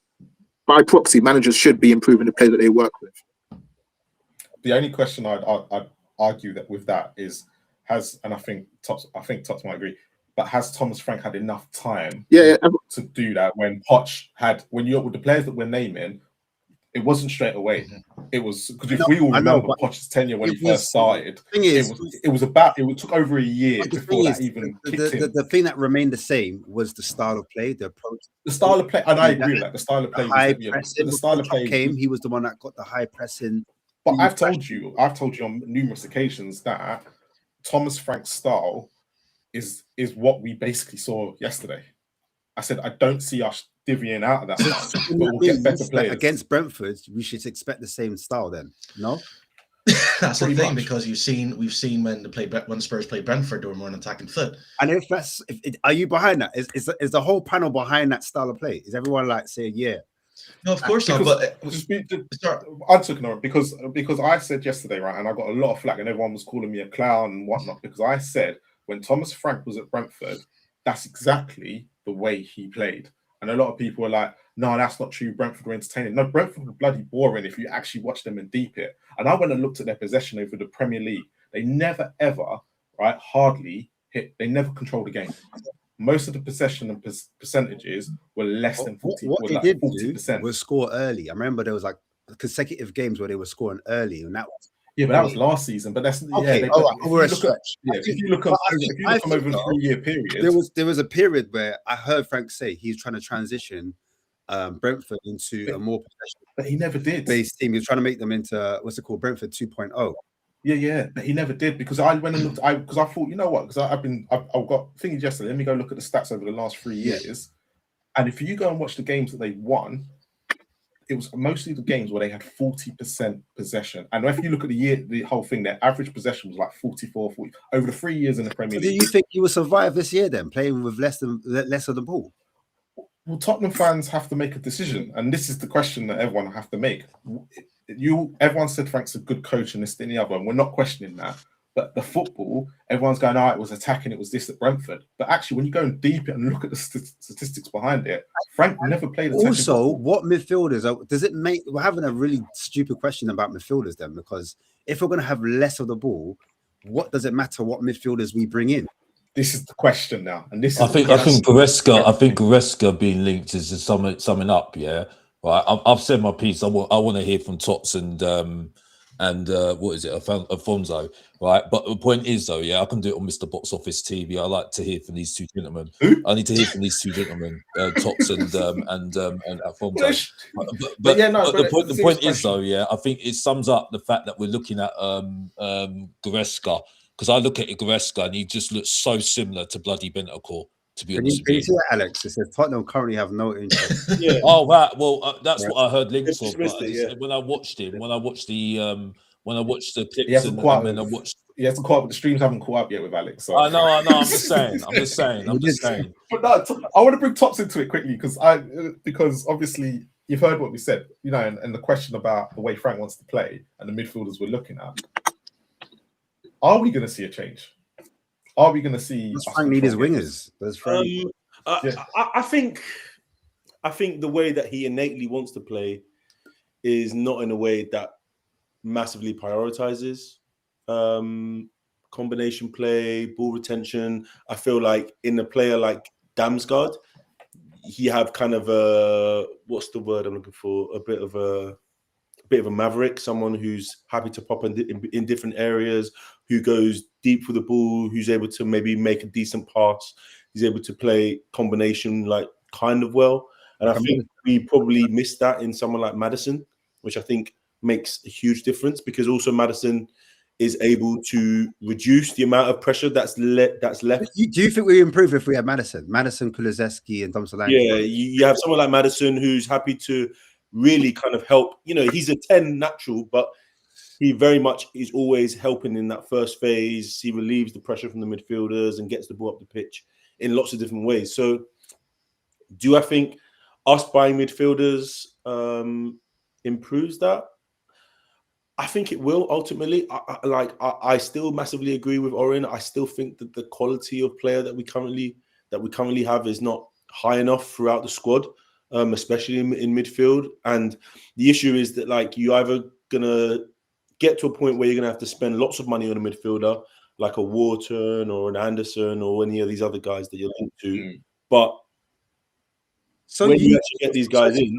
Sorry to cut you. So you think our ball retention will go up then if we? I think so. I think go above, like what Marlon was saying, the 42%, 43 or 45% of the last 3 seasons. I promise you, when Kulusevski and Maddison come back, we'll start to see as well. That number goes up. I'm already certain of it. I'm certain of it. When Kulusevski, Maddison, this type of player comes back, I just believe that we will look a better side, and that's because these are kind of players. Even though the system doesn't necessarily set us up to, but having the actual technical ability to retain possession, to hold the possession in the final third, to build a bit better, and to relieve the pressure from, let's say, Romero or Porro, it will make a massive difference. It will make a massive difference. Like right now, I feel like when I watch the way that he set teams up and picked teams, he's learned the hard way with Palhinha. He's had to learn the hard way. He's looked at the team and he's thought, okay, I'm going to try and make us defensively solid. But in making us defensively solid, you've taken away a massive, massive portion of our ability to build and retain possession. He tried to see if he could work, and for weeks, it didn't work. He's now realized that actually one of these two of these guys can't play all the time. One of them has to come out. No offense to Palhinha, I just don't think he's very good on the ball. I don't think he's a coward. I think when he's on the ball, he's fine. He is very, very safe. But I think at this level, there's lots of teams that have midfielders who can do a number of different things, and having just one skill set isn't really necessarily enough. And I feel like when you have players who have more of these abilities, it automatically suddenly looks a little bit better. Alfonso, do you agree with Tops in the fact that if Kulusevski, for example, jumps into the side, where do you, number one, see him? And number two, do you think he does improve, like what I was saying in terms of patterns of play, style of play? All of a sudden, Frank starts to get a bit more possession in that midfield if he comes back in. Because I remember when it was under Ange, when we had the injuries, it was like, when we get our players back, we're going to go up the table. But obviously that never happened. So where do you sit on this? Yeah, I do agree with what Tops is saying. I think a massive thing here is as well that we don't know what we're going to get with Kulusevski when he comes back. Like, it's like when he comes back, we don't know what player he's going to be. That's the truth of it as well. If he comes back to the Kudu that we know he is, and I think it comes back to Tops' earlier point about not having a set six. Sometimes it's actually about having players who are actually just comfortable on the ball, and that can help take care of things itself. And I think having players like Maddison and Kulusevski back in the team actually means that people like Kudus and Javi, like other technically sound players, can actually play combinations with other players. It's not like now where we have players who know they're passing to players on the team that they know can't do like a bounce pass and spin. Like passing to players who can't do simple things on the ball without like risking making a huge mistake with it. So I think that Maddison and Kulusevski will, like, if they come back to who we know they are, will have a massive impact, and that will be them playing as them and not within the framework of like Frank. If they play as them with like a bit of freedom to them, like what we're saying about Damsgaard being a bit of a maverick, if he lets them play as Kulusevski and Maddison and do their own thing in a bit of a free role, I think that we will see that. I think it will be a big indictment on Frank, though, if those two especially come back. Like when we do, like I said, with Andrews, like, oh, when we get our players back, we get our players back. I think with Frank, if we do get to a point where we have Solanke, Maddison, Kulusevski all back, and we don't see a real improvement in the team, I think that's a big indictment on Frank, a massive one on him. Oren, I want to ask about Brennan Johnson, because he has been linked away, and you talk a lot about mentality. How do you feel about Brennan Johnson being potentially linked away to maybe like a Palace or, I don't know, a Bournemouth? Do you agree? Do you think he should stay because he's one of our top scorers last season and he did help in that Europa Cup final, get that winning goal? Or do you think we should try and get a little bit of money from him while the stocks are slightly up? Is there an alternative also as well? Yeah, I mean, the alternative is there. Can we attract the alternative? Can we attract that type of player? Well, the alternative, like, it's all with Brennan Johnson because a lot of rumors are about him, but I do think that Kudus is there, so it limits his time. But I do think that Brennan Johnson, if he goes to Crystal Palace probably play him as a striker. You know, move him as a striker. So it's an odd one. It really is an odd one. Yeah, it's an odd one because I do think that Brendan Johnson, if he has the opportunity to go, he probably will take it. You know, he doesn't get any love from Spurs fans. They all quick to jump on his back. And so, you know, why stay, sit on the bench to a manager who's not going to talk to you, or go to a place where at least you'll get appreciated and respect.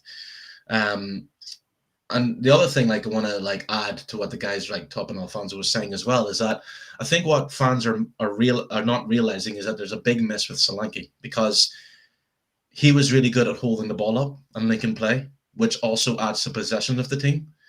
And if you're a midfielder, it doesn't matter who you are, you need a player who can at least hold the ball up.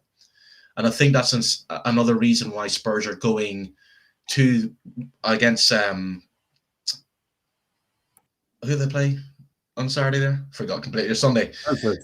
Crystal Palace, sorry. Against Crystal Palace, why they went to Kudus and Mwani was because they were bigger, because they know Richarlison is not going to hold the ball up. He's just going to get bullied all day long.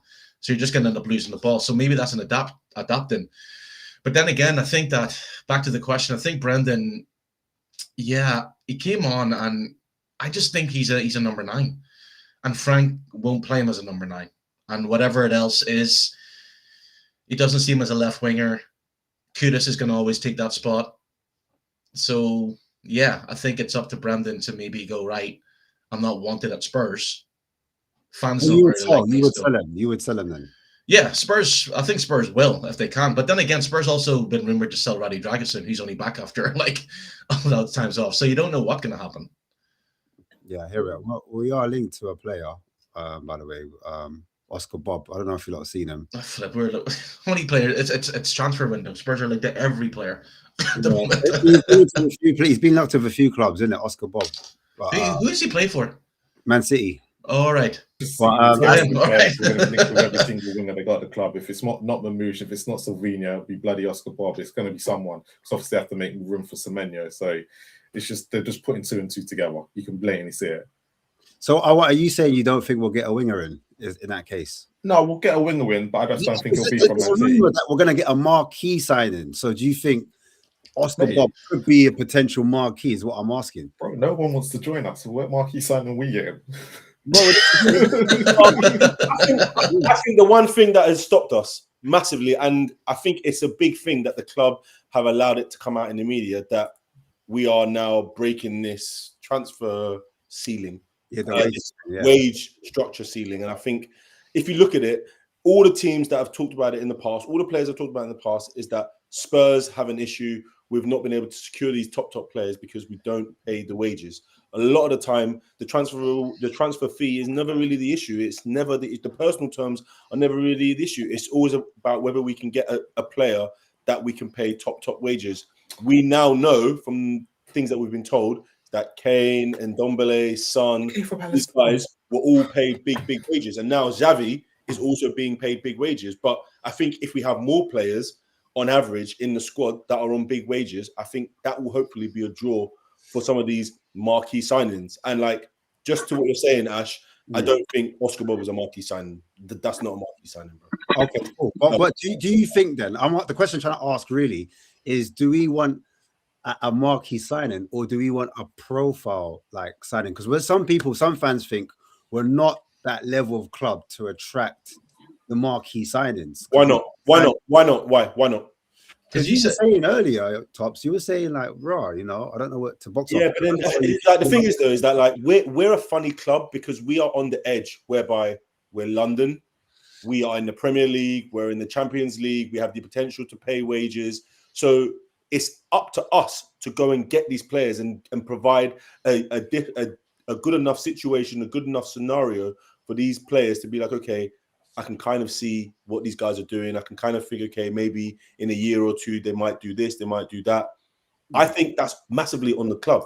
The club have, for so long, in my opinion, held back. We've always had the handbrake on. And I feel like now, and I don't want to say because Levy's gone, but now we have a situation whereby the Lewis family, the brother-in-law, they can now be in a position where you guys said you wanted sporting success. You wanted there to be long-term sporting success.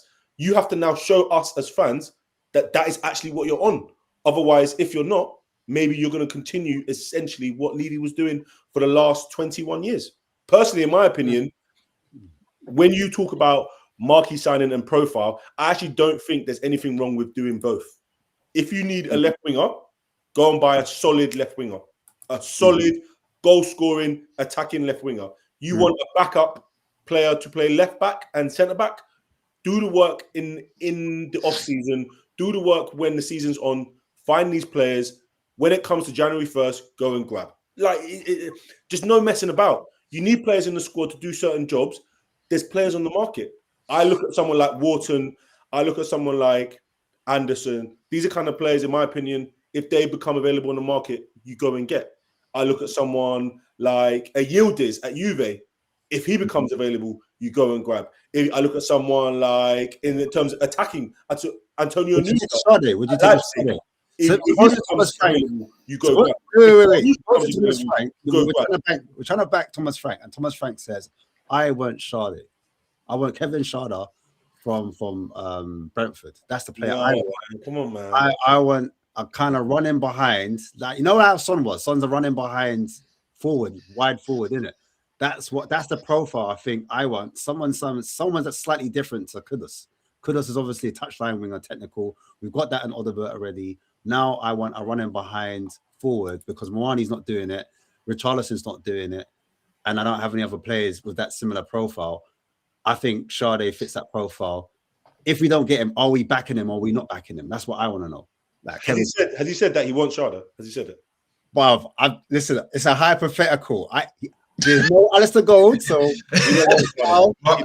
Ash just likes him. Ash just likes him. I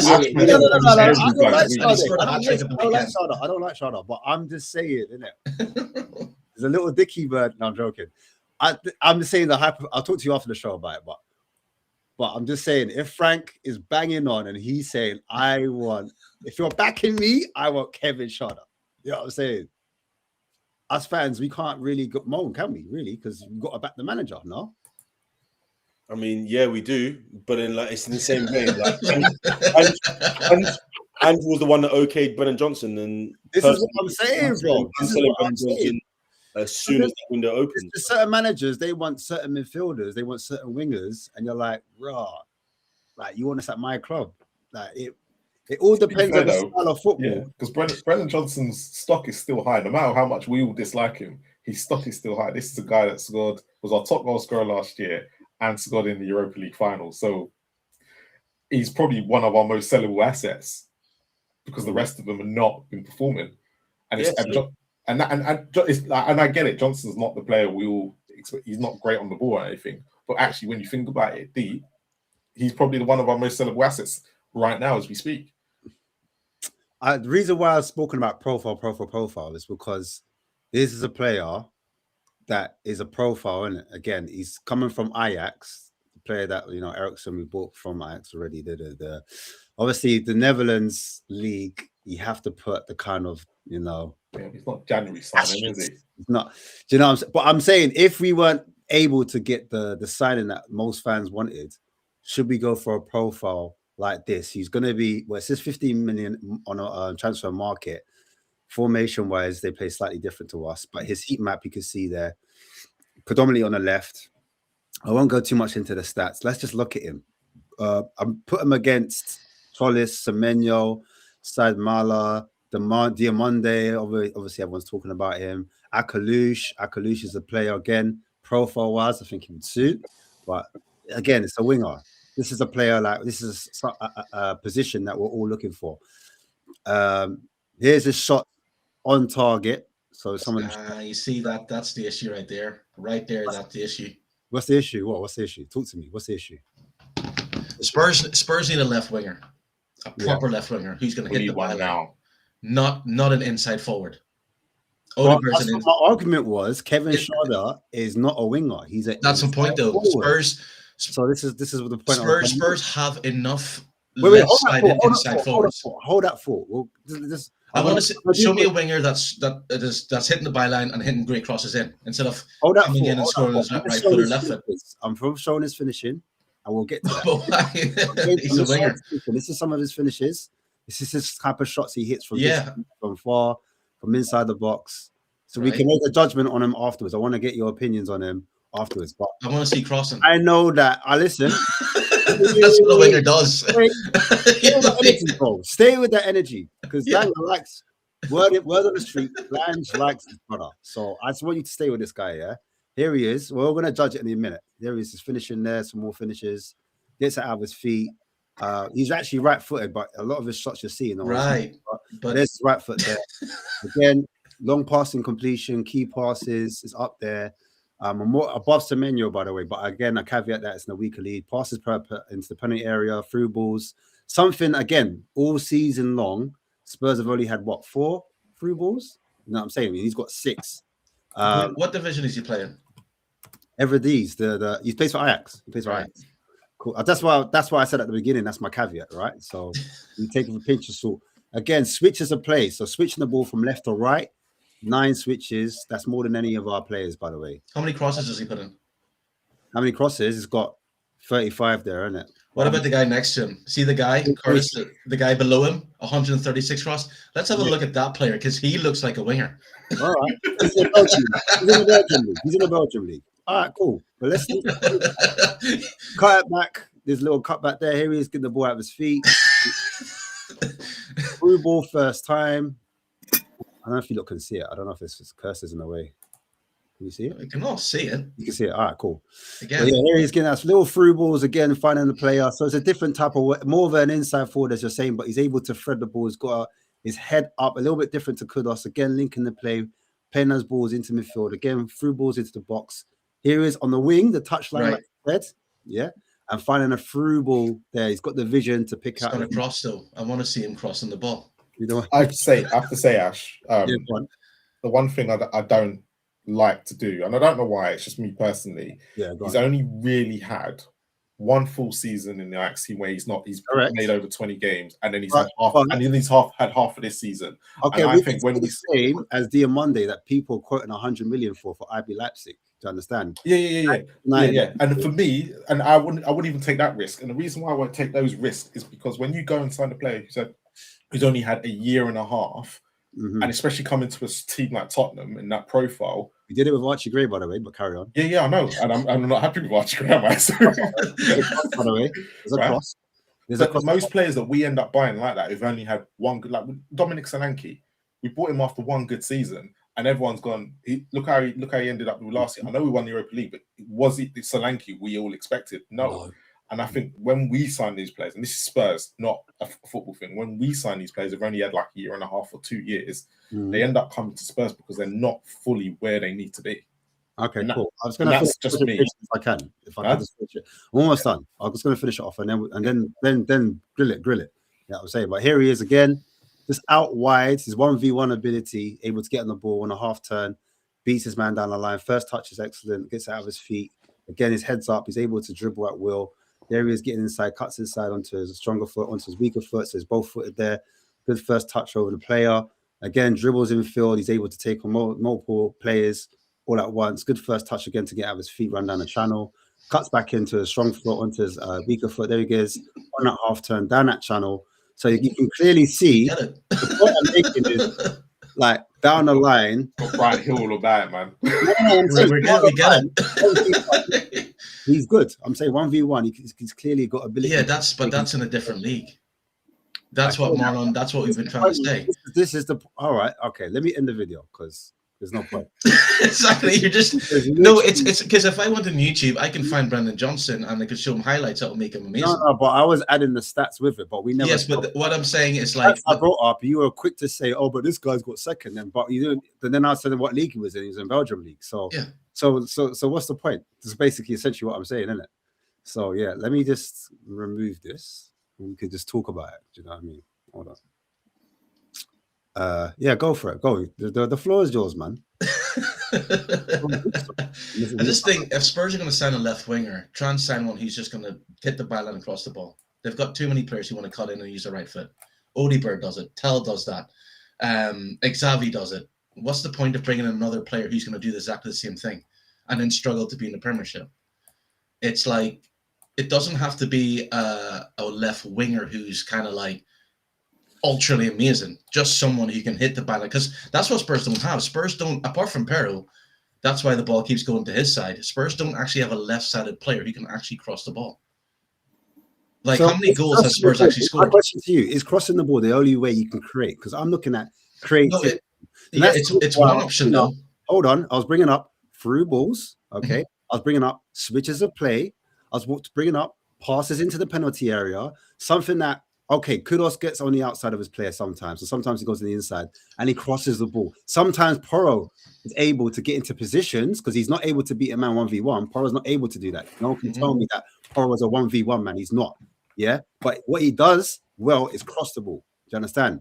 So I'm saying this, brother, he links up a little bit different because he's able to combine with his teammates, his players, but then he's also able to go 1v1, go on the outside, go on the inside, and he's good with his left foot and his right foot. So it gives more questions to players and it helps against low blocks. So that's the reason why I was asking: do you go for profile or do you go for and you got Semenyo rejecting us politely? Do you know what I'm saying? Are we going to have more of that issue? Yeah. Because, like, for example, Thomas Frank, let's hear it. Thomas Frank, you see him. Does he inspire players to come? We're going to find out this January if we keep getting rejected. So that's what I'm saying. We'll get the guy. Yeah, we'll get him. Like, we'll be honest. You're right. Lange will go. We will get him. But no, I'm not saying we're going to get him. But no. It's a Lange. I can see it's a Lange completely. I completely agree with you. It's a Lange. What Lange will go in and go and get. The problem is that all of us, he's not gonna, like, if he was to come in January, yeah, that is gonna be Enoch out completely because because the profile that we are looking for in January, we need now for the next 6 months, because everything that we've all been talking about, the whole Palace situation, is just not working. There's a lot of mismatches and holes, and I get what Box Office was saying about we need experience. It ties back round to Archie Gray. All those people were saying Archie Gray. It ties back round to Archie Gray. Yeah, but Archie Gray's come in the team, and we've been crap for a month. Yeah, my reasoning is to say this, right, is because at the moment we need experience and we need people to hit the ground running, because at the moment we're in big trouble, in my opinion, right? Listen, I've come to the understanding Alex, on the question of big trouble. What do you mean by big trouble? Well, I think I look at this team. It don't look any different. It's similar to the team that was George Graham's team in 1999. But when you say big trouble, are we just a mid-table side? Because that's what I'm saying. When you say big trouble, and the only reason why we're just a mid-table side at the moment is because the 3 teams, West Ham included, are terrible at the moment, right? They're not pressuring us. I think Box Office is saying like below mid-table. I think at Box Office, because at the moment I'm looking at it right now. But Charleston is a mid-table, is a relegation striker for me, right? Because he's just a chaos striker. How many points are we off? Who's behind us? No, for West Ham. Who's behind us? Not Bournemouth, Leeds, one of them. Who's 17th? How many points behind Bournemouth? How many points behind? Oh, you're behind Bournemouth. That's what I want to know. We're only a couple of points, I think. No, 1 point behind Bournemouth, I think right. We are. And so there you go. That's how tight it is. That's how mad it is. That's how tight it is. But the point I'm making is, right. Bournemouth are on 22 points, and we're on 5. So this is how tight it is. Yeah, but if you go from 5th to 17th, okay, and we're literally in the middle, we're 5 points off Chelsea and we're 4 points off Forest. That is literally how it is right now. There's the table there. Look, that's where we are. We're 25 points. Fulham are 26 points. Everton are 25 points. Brighton are 24. Newcastle 23. Bournemouth are 22.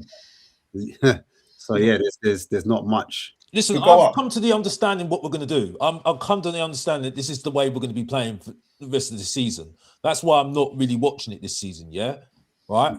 The thing that sums it all up for me right now, yeah, right, and this is the only thing I'm not going to talk about the football at the moment, is Paraty, yeah. I don't care about Paraty, yeah, but the fact this man wants to leave and go to Fiorentina says a lot to me, yeah. It says to me that he's not happy what's going on at the moment. He wants Frank out, right? He ain't gonna get it, right?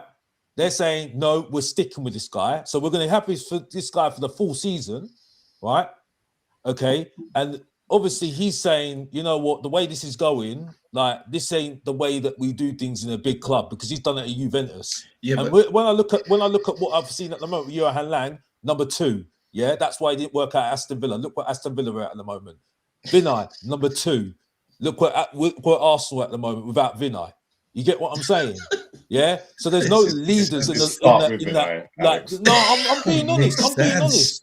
No, I'm being honest. Yeah. No, I'm being honest. Listen, like I'm being honest. I've got no hope on that side of things with these two, because I'm sorry, I just don't get it. Alex, the only thing I'll say is, and I'll counteract it on that, it's been 5 minutes without Levy. We've only just gone through this process. If Paratici wants to sack, what's his name, Frank now, we don't know what the future holds. We don't know what the next year holds. No, no, I agree with you. I agree with you.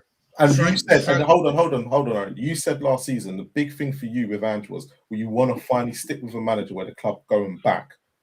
Okay, with Ange. That's all you kept saying when Ange was here. Okay, and then it got to a point Ange was gone for you. So why can't they do that now and stick with Frank until I think they'll stick with Frank. They've put their eggs in all the Frank basket. That's what they've said. That's what I'm saying at the moment. That's what I'm saying. They've put their eggs in Frank basket. That's why they can't sack him right now, because if they sack him, it's an interim manager, and that ain't working for me at all. Yeah, I know that for you. I'm saying, raw. If we carry on like you lot were saying, with 30 or 40% of the football at home, yeah, to one of these lesser sides, and we don't get results.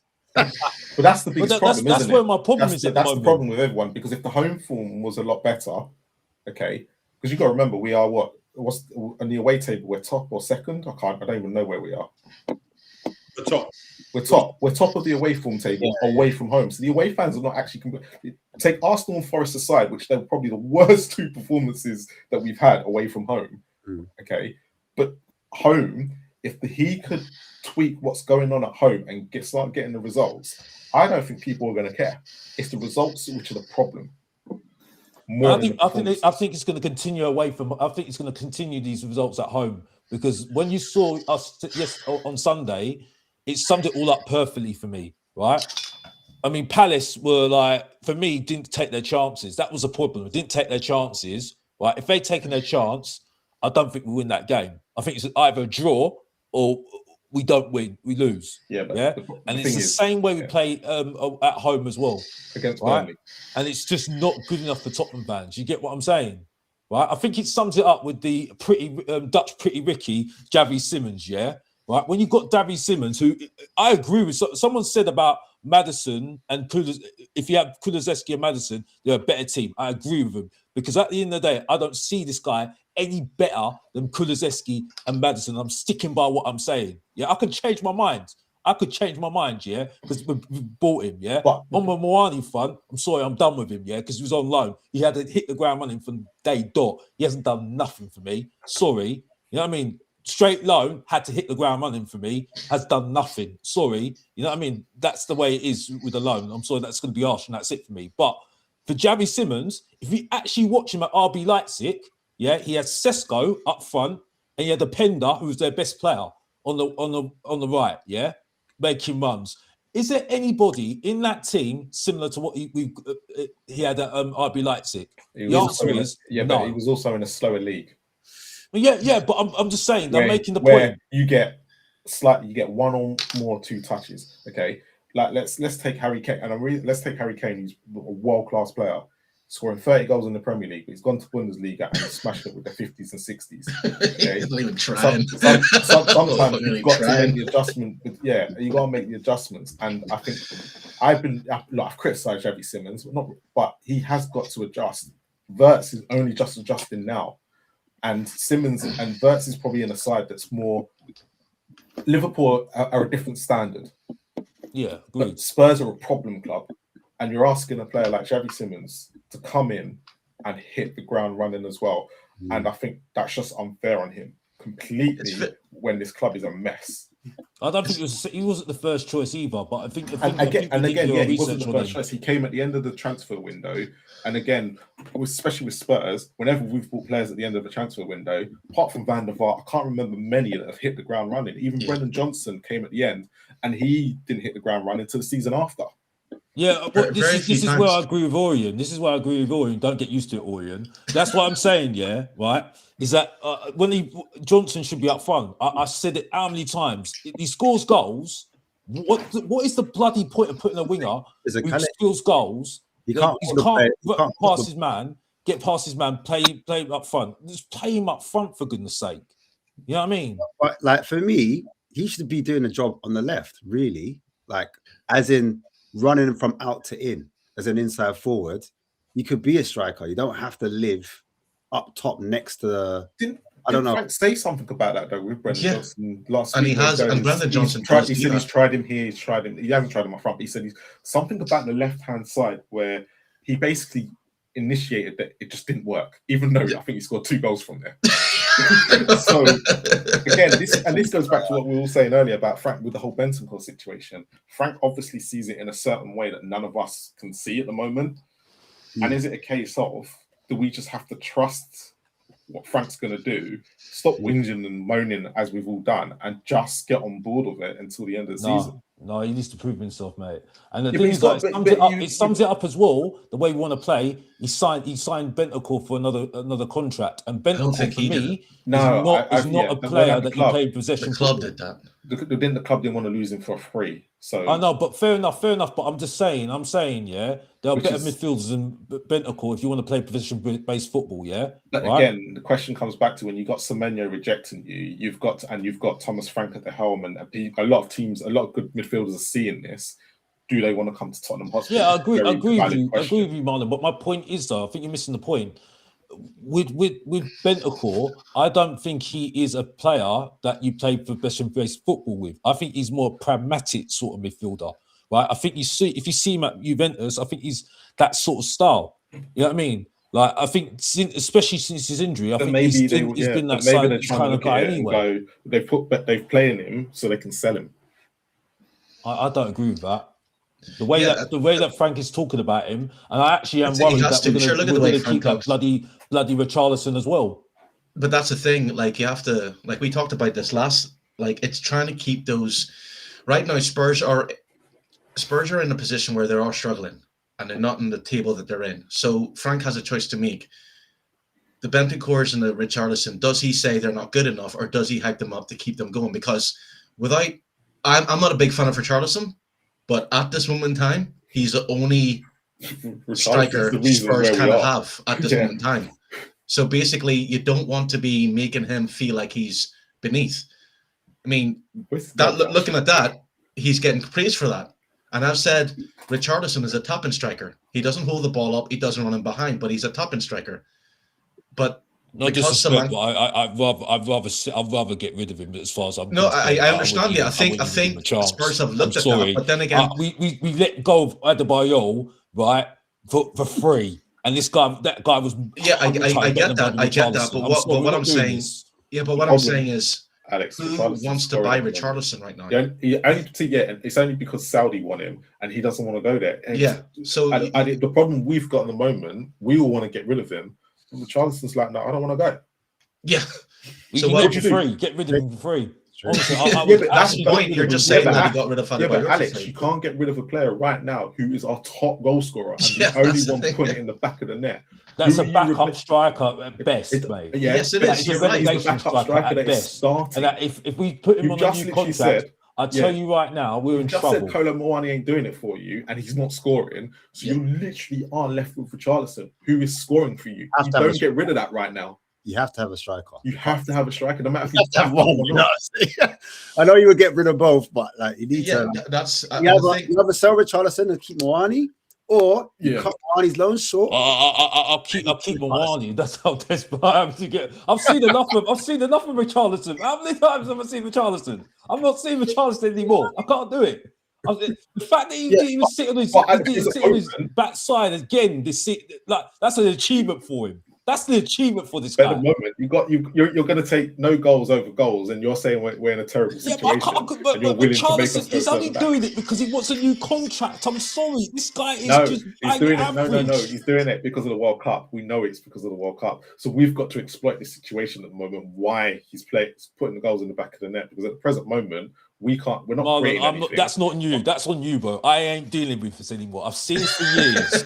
Yeah, it's the same with Adoji. I don't want same him. with Adoji who can't do anything in the final third. Poro, I've seen it too many years now. I'm sorry. I'm consecutive. I'm consistent.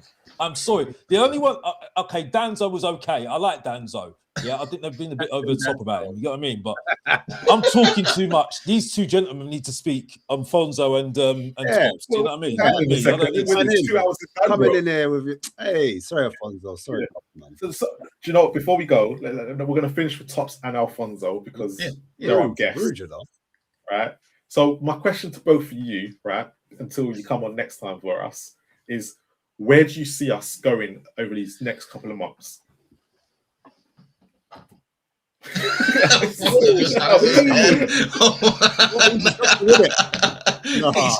You've killed them. He's like, you Alfonso's haven't let me gone. talk for 20 minutes, box office, and then you kill me with that question again. It's a difficult Yes. one. The way the next sort of like 6 weeks, you know, we've got big games away from home, Brentford, Bournemouth. Before I think we play West Ham at home and Sunderland. We've got a cup game against Villa, which I think is a huge one, and then we've got the Champions League games against Dortmund and Frankfurt, if I'm not mistaken. Where do I see it going? I feel like he needs to regain some sort of confidence with the fan base, with the home games. Sunderland and West Ham at home are massive, in my opinion, just because of the timing and when we play Villa, which is I think it's going to be a Saturday evening in the FA Cup in the beginning of Jan. I feel like that's a massive game for us because that's an opportunity to win a trophy, but against a Villa side who I really don't think were much better than us when they came to us earlier in the season, but we lost 2-0 at home in that game, two kind of worldies. And then I think the Champions League games are important because, you know, you win or you get 4 points or you win one out of the two and you're pretty much in the final eight, really, against two teams who I think are more than beatable. He's got to get the fans on side. I think Alfonso said it earlier on as well. You can win against Palace, but now win two more. Go on a bit of a run. Get the fans a bit on side so that there's a bit, you know, they're off your back a little bit. And then at least then you have the window to come where you can maybe make changes. You can maybe get like a big signing in or an important signing in, and all of a sudden the dopamine can hit. Do you believe we'll get that marquee signing in? Do you believe that? I think the club are going to spend money in January. They can't avoid it, in my opinion. They can't avoid it. They have to spend money in January. Is that one or two marquees? No, I think we'll definitely get a left back or centre back, whatever you want to call it. I think we'll get one of those.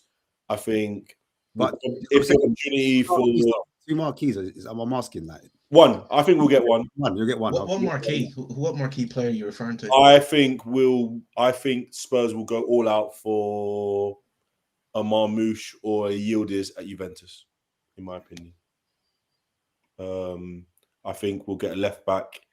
I think we've been linked to this guy, German American at Frankfurt, Nathaniel Brown. I think he looks decent. Aren't Spurs struggling with English players though?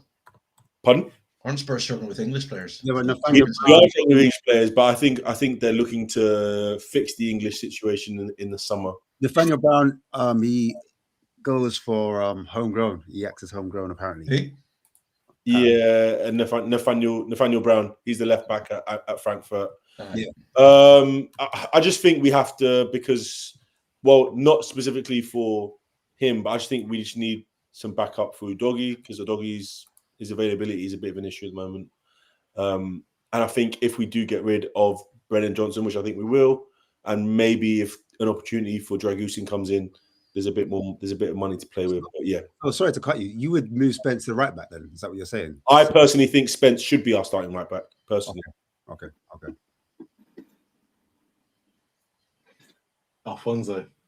Yeah, I'm very happy to hear someone say that Spence should be our starting right back because it's been clear for a minute. It's been clear for a minute now, and there's some things that are just so in your face. But I find it hard. I find it hard to like see why that's not like the common consensus here. But yeah, looking at the fixtures, I looked at them last week, and there's a scary period just after the window or during the window where it goes Frankfurt, City, United, Newcastle, Arsenal. That's the run. That's like the 5-game run that we have. But I think in the fixtures that we do have coming. Say again. YouTube's gonna be fun in February. Well, you might have to delete the channel. But like Spurs will all lose. What are you talking about? But I think in the January, like the Brentford game, Brentford, Sunderland, Bournemouth, West Ham, Burnley, like every one of those games should be winnable. Like without a doubt.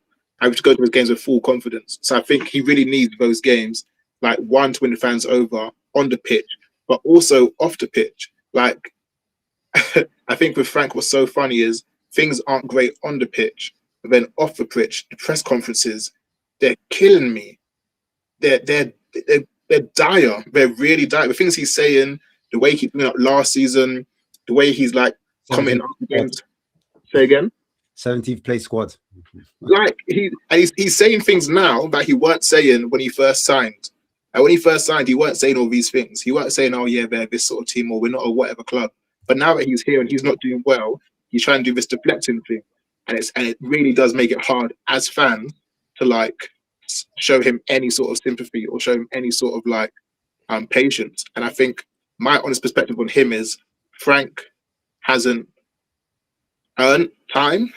Like if Frank gets time, he's getting time because the board are giving him time and because certain fans are tired of the whole chop and change of managers, which is completely fair enough. But in terms of like him earning it or deserving it, based on what Frank's shown us in the past 7-8 months, Frank does not deserve time. However, he's getting it. Now that you're getting it, actually like repay the faith that's been shown in you by some fans and by the board. I think it's down to. I think the problem is at the moment there's no stability in the boardroom at the with the director of football at the moment, especially what's going on with strategy and Johan Lang, and no confidence in them too. And there's no stability in the manager situation at the moment. And at the moment, that for me is the reason why Thomas Frank is staying at the moment. That's the reason. Yeah, but again, it goes back to Levy's been gone for 5 months. What do you expect? What do people expect to happen in 4 months? But Marlon, I'm not here saying Frank out. No, I'm not, because at the end of the day, it's an interim that's going to be in charge. That's the thing. So I'm not having that. I don't need that. You know what I mean? Because for me, that's done. We've seen that before, and it's not played out well at all for us. Yeah, right? but what if, lads? Just a quick question. What if players, like the players that you lot want, marquee signings, whatever, top players, what you want, are rejecting? No. What if they're rejecting Spurs and they're saying, I don't want to go to Tottenham. Frank doesn't excite me. And they're 11. No, I'm being serious because arguably, I mean, the same question can be asked: why did Xavi say yes to Spurs then? Yeah, because at the time it was the beginning of this project, going into Champions League, we're offering more money. Chelsea did the Dali. That's the kid. That's money. In the signing, it was. Let's be honest with you. Money, yeah, exactly. That could be the reason. Money. But right now, where we're sitting, obviously we are in Champions League, but we're not in a driving seat. We could go out at any time, and we're bang in the middle of the table. Do you understand? So right now, we're the image of Spurs. So we need to sign someone next week. Huh? Why we're 5 points behind Chelsea? We need to sign someone next week before the gap gets bigger. I'm just throwing it out there. I'm just saying it's a possibility. Yeah, but there's a possibility both ways, Ashley. I think what it is. Of course. I'm just throwing it out there. The problem you're always going to have is that money talks, and what Spurs have to pretty much do is they're going to have to go beyond their means, and it's going to be what something we're not used to as Spurs fans.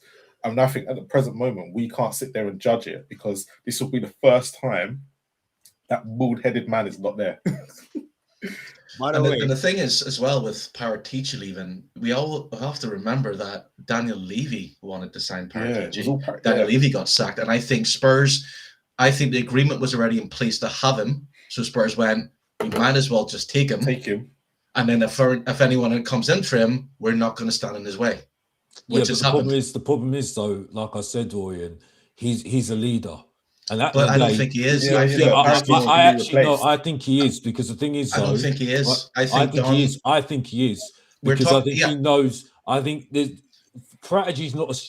There's no smoke without fire. There's no smoke without fire. This guy, right, knows how to run a football club in terms. He also knows how to cheat. That's why. I get you. So no, that's why I don't rate. No, that's why I'm sorry. No, but the point he was the guy. He was the guy who hired Nuno. Yeah, let's remember that. I agree with you. And if you look at the players that he's got, he said that Brian Hill was going to be the next best thing. But I'm not. You're not listening to me though. I am listening to you. My point is though, right, is that with Prodigy, right, if he's seeing something and he's sitting there thinking, well, this ain't working, right? There's a problem there. There is a problem there. Because if there was something that you were sitting there saying, I can. But the problem is, when he came the first time under Levy, he was a number one guy. Now it has Lang there. Now he might turn. But why is he going to Florentino at bottom of the table? But that's fine. That's fine, because Spurs have looked at Lang and go, Lang, he's at Aston Villa. He's had a clean record. Paratici, you were suspended because you cheated. But that's pointless. But no, that's rubbish, because at the end of the day, Orion, this guy was was nobody at Aston Villa. Alex, the question is though, yes, Paratici's leaving. It's whether they replace him or not is the bigger question. And from what the rumors are saying is they want to replace him. And there's rumors that Paul Mitchell might be coming back. It's not a case of they're sitting still with it. It's not a case of, it's all going to be Lange now. Yeah, but do you think Paul Mitchell will want to work as at number 2? With Johan Lange, I don't think for me he's no different. I don't think he'll be a number 2. I think Lange's recruitment specialist is young players, as you said earlier. Paul Mitchell, he ain't good enough for me, Young. Lang is not. We know this, and I think the club know this. The fact that Paratici is going, and the fact that we're being linked with other technical directors who are going to be putting stuff in the first team, you have to look at it and go, okay, maybe the club can see it too, that Lange is only the youth project guy. He's not the guy that, we saw what happened at Villa. They were better when he left. But actually bringing in younger players is what we've seen when Lange is what's happened. We don't want to talk. I know I don't like Archie Gray, but people are saying that they see a potential. Bergvall see a potential. That seems to be Lange's market. Mm-hmm. So I think at the moment, Paratici leaving means nothing. What was the reason why Paul Mitchell left Newcastle? Because he was a Newcastle director of Daniel Levy. The Daniel Levy was Newcastle. No, he fell out with Eddie Howe. Oh, yeah, Eddie Howe. He fell out with Eddie Howe. Yeah. Okay, cool. Okay, so, and here we all know why he left here. Him and Poch were like this. Is there not a possibility he comes in and he's like, I want to be the main man, and I don't want any. There might be, but that's for Spurs to discuss. And because if he comes in as a number 2, he has accepted that he's going to be a number 2. If he comes in, where have you heard this, Marlon? Because I haven't seen this. Yeah, there's been loads. There's been a couple of rumors flying around the last couple of days. But even so, if Paul Mitchell comes in, do you think he'd be happy to have Frank as his number 1? Or do you think Poch will be back next year? Yeah, that's what I'm saying. GT will be back. Yeah. But like Josh has put it here. Eddie Howe don't like working with a director of football, so they clash straight away. Yeah, of course. Yeah. But he's not the only one. Like, it's not just been Paul Mitchell. I think he's the one I heard, but there's been 3 or 4 that has been rumored. So I think for Spurs, they're looking at going. Talk about Frankfurt. Is it Frankfurt? Or Leipzig? Sorry, RB Leipzig. Yeah. So at the end of the day, director of football for me, I know a lot of people are looking at, oh my god, there must be turmoil in the club. I'm looking at it as in Orange looked at it, and that's for me to agree with him. There's something. I'm talking sense. Paratici was at Palace though, so I wonder if he was doing a deal for Brennan Johnson to get that done for Palace, because I know probably. Vinay were there. I know Vinay and the chairman. For me, with Paratici, I haven't got no qualms that he's not really been. Like, I know he's been doing stuff, but which player has been most successful for him? But it's not. Do you know what it is? Because he's part of the reason why we've gone backwards. No, but Lango has experience on selling players. Do you understand? Whereas remember, Emerson Royal came in, poor signing, but then he was able to sell Emerson Royal as well. Do you understand? But so most of the players one thing you say about Paratici, even if you didn't like some of his signings, he still has the ability to sell as well but as he's not the only he's not the only director of football that can do that. As long as Spurs replace him, and I think that's the issue. But I'm saying, like, on that shoestring budget that Levy gave him, he was able to bring in Bentancur, even though we've had the whole show about how Bentancur's not that great. He's able, at the time when Bentancur came on, he was a level above Winks, isn't it? Everyone was rating him, and then obviously when we brought in Kulusevski, that was the three horsemen. Well, not four, but he had Son.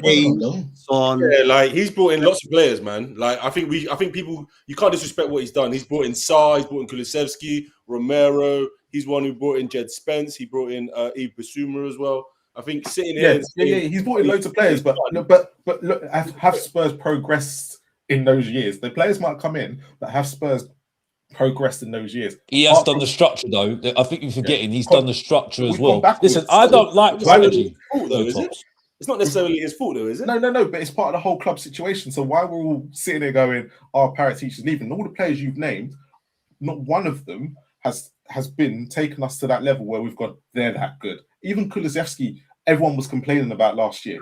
Marlon, I disagree, bro. We won a Europa League with a bunch of these players, bro.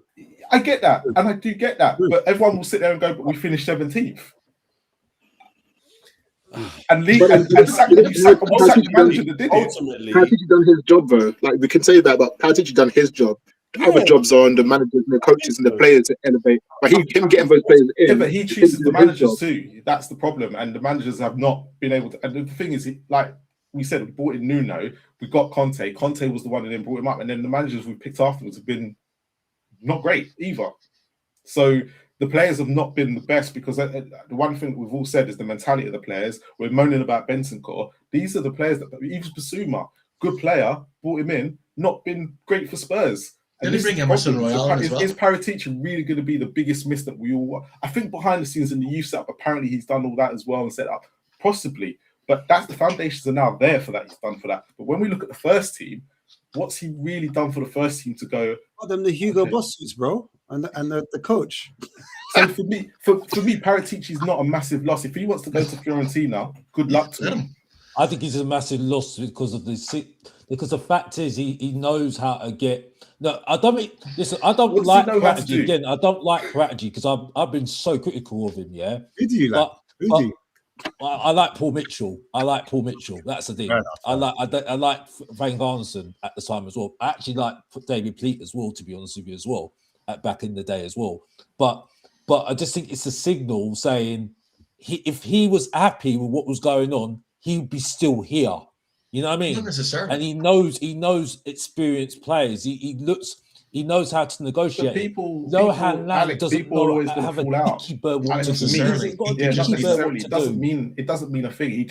He's looked at it and gone, "Oh, I preferred it under Daniel Levy because I could get away with this, that, and the other." Maybe you can't get away with it now. Yep, that's another point. He wasn't. Daniel Levy looked at him as like, "Yeah, my sidekick. He can do whatever he wants. He gets all the praise." And when the fans went bollocks at his signings, he didn't get the stick. He was still called the Don. It was Daniel Levy, he got all the slating. So this time around, if he brings in players, or the club might look at him and go, "No, we'll have you because we've signed an agreement with you. But if it was our choice, we wouldn't have you here."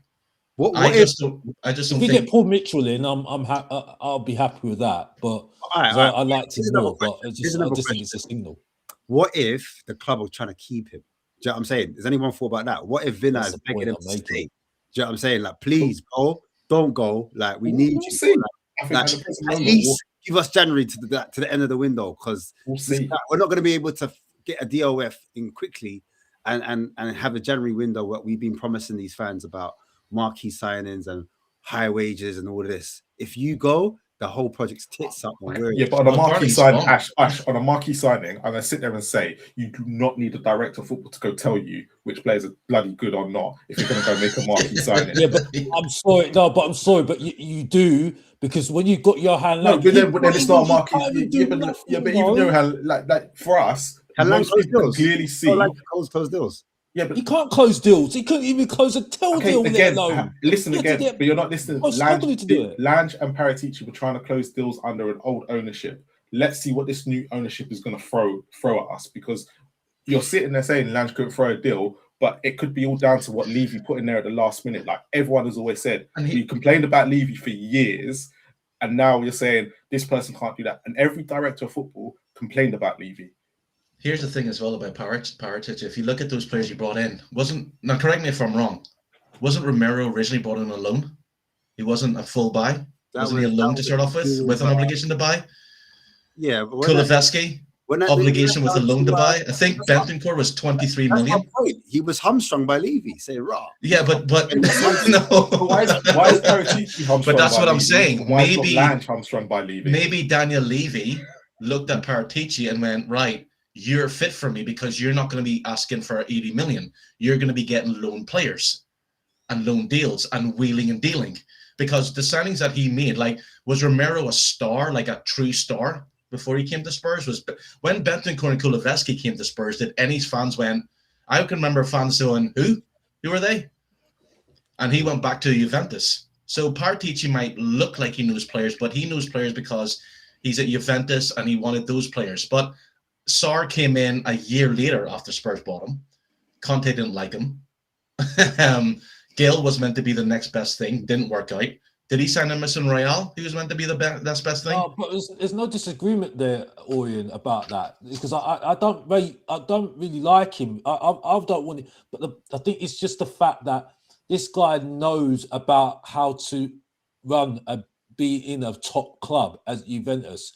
At the moment, if you get Paul Mitchell in, I'm not complaining. Yeah, if you get in someone similar caliber to him, I'm not complaining.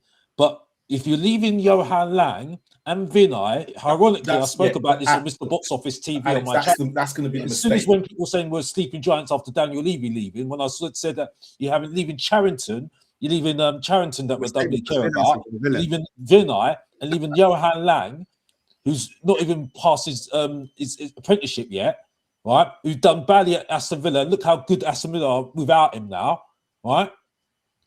I'm sorry, you can't say that you're going to be running on all fronts if you're going to have these lot in the background. You can't do it. Yeah, but we don't know what is running. Bro, you can read between the lines, though, Marlon. You can read between the lines. You can see.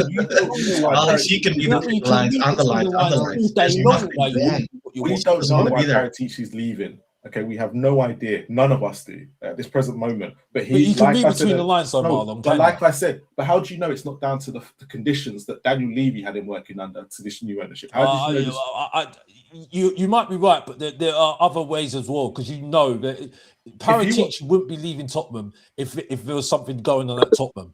I'm sorry, I'm not. Okay, so would he be leaving Spurs if Florentino hadn't come in for him? Yeah, even if Florentino were going for him, right? So I'm sure. So come there was no rumors about it before. You have to remember that, like I said, he was meant to be signed under Daniel Levy. I don't think Spurs actually wanted him. It was Daniel Levy who wanted him. Then Daniel Levy's left, and Spurs went, "Okay, you might as well join us because you haven't done anything bad." Why say that then? I don't understand why. Like hire a man, because they rehired him. It's not like they didn't rehire him. Okay, so I'm going to throw this at one point, all right, and this is where I really, really get frustrated that Spurs fans have trusted a guy called Vinay, right, a PR merchant, and we've all just been eating it up, and we haven't questioned it. The guy was at Arsenal, and we've all just gone, oh, okay, and he's literally, and we're like, oh, but the Spurs are communicating now. But look at the stuff we're being fed, and everyone's not questioning where this is coming from. And that is the reason why they sat there with Daniel Levy in the summer, knowing the fact they were going to get rid of him, and made him come out with all that bull crap. Yeah. And we waited. Hey, Alfonso, do you agree? Do you think that's true? I don't know. The PR merchant is going, and everyone is eating it up, and I'm not trusting Vinay. I don't trust him. Marlon, so what are you saying? You don't think then there's going to be a marquee signing then? You don't think there's going to be do you think it's going to? I'm not going to say. You will come in this window here. I agree with Tops. There has to be. There's going to be a minimum of 2. There has to be, because we're desperate. But that's where we're at. We are desperate. Well, you don't. All right. So do you think the whole wage thing's PR? Like, what is the PR? Of course, it's PR. This is PR. This is what they're throwing out there because they want players to come. They want players to come and join us. I'm just asking. PR thing. It come from Alistair Gold, didn't it? Yeah. Yeah, Of course. exactly. And Yeah. he's known as he knows people in the club. He's known as Yeah, he's the PR. you think Vinay went, do you know what? I know I do. Let's drip feed like they've always done. Let's drip feed something to Alistair Gold. It'll be out there to everyone because Alistair Gold is. That's your guy, you know. I know. Just let him say. That's your man. What's he saying about? So he's the one about the road, the structure. So it's come from him, but he knows the wage structure basically. Yeah. See, that's come from before. This is PR. We're not gonna be under those constraints anymore. Because I watch all of Alistair Gould. What Alistair Gould is a journalist. He does work for Spurs. He does know people in the club. Yes, but I thought he just knows people in the club. No, he's a journalist. He writes for them. No, he's a journalist. He's a journalist. He's a proper journalist. He's a proper journalist. I like it. Yeah, I didn't think he worked for Spurs. No, he doesn't work for Spurs, but he knows people. That's what I'm saying. He's got very good connections. He's a proper journalist. He does the proper checks. Yeah, but what he says is that he's proper. What he said about the whole new revolution is that this is what I suppose, but we'll have to wait and see. So he, like all of us, is saying, right, we're hearing all of this, but we'll have to wait and see what actually gets done. I don't like as much as he might have contacts, but I think he only uses those contacts to get sure information. He's still unsure. So he has repeated what Vinny has said, but at the same time, he's also said, like you've said, let's wait and see if it's PR or if they will actually do it. 25 years of Daniel Levy, we are promised that they're going to get backed. Let's see if Enix's going to do it now. They can say it all they want, but let's see if they'll do it. So that's the next thing. And that's, Marlon, you're absolutely spot on, of course. Like, this January transfer window is the first in a long time that Daniel Levy's not involved. And yet we already have a player who's came out and rejected the club Spurs.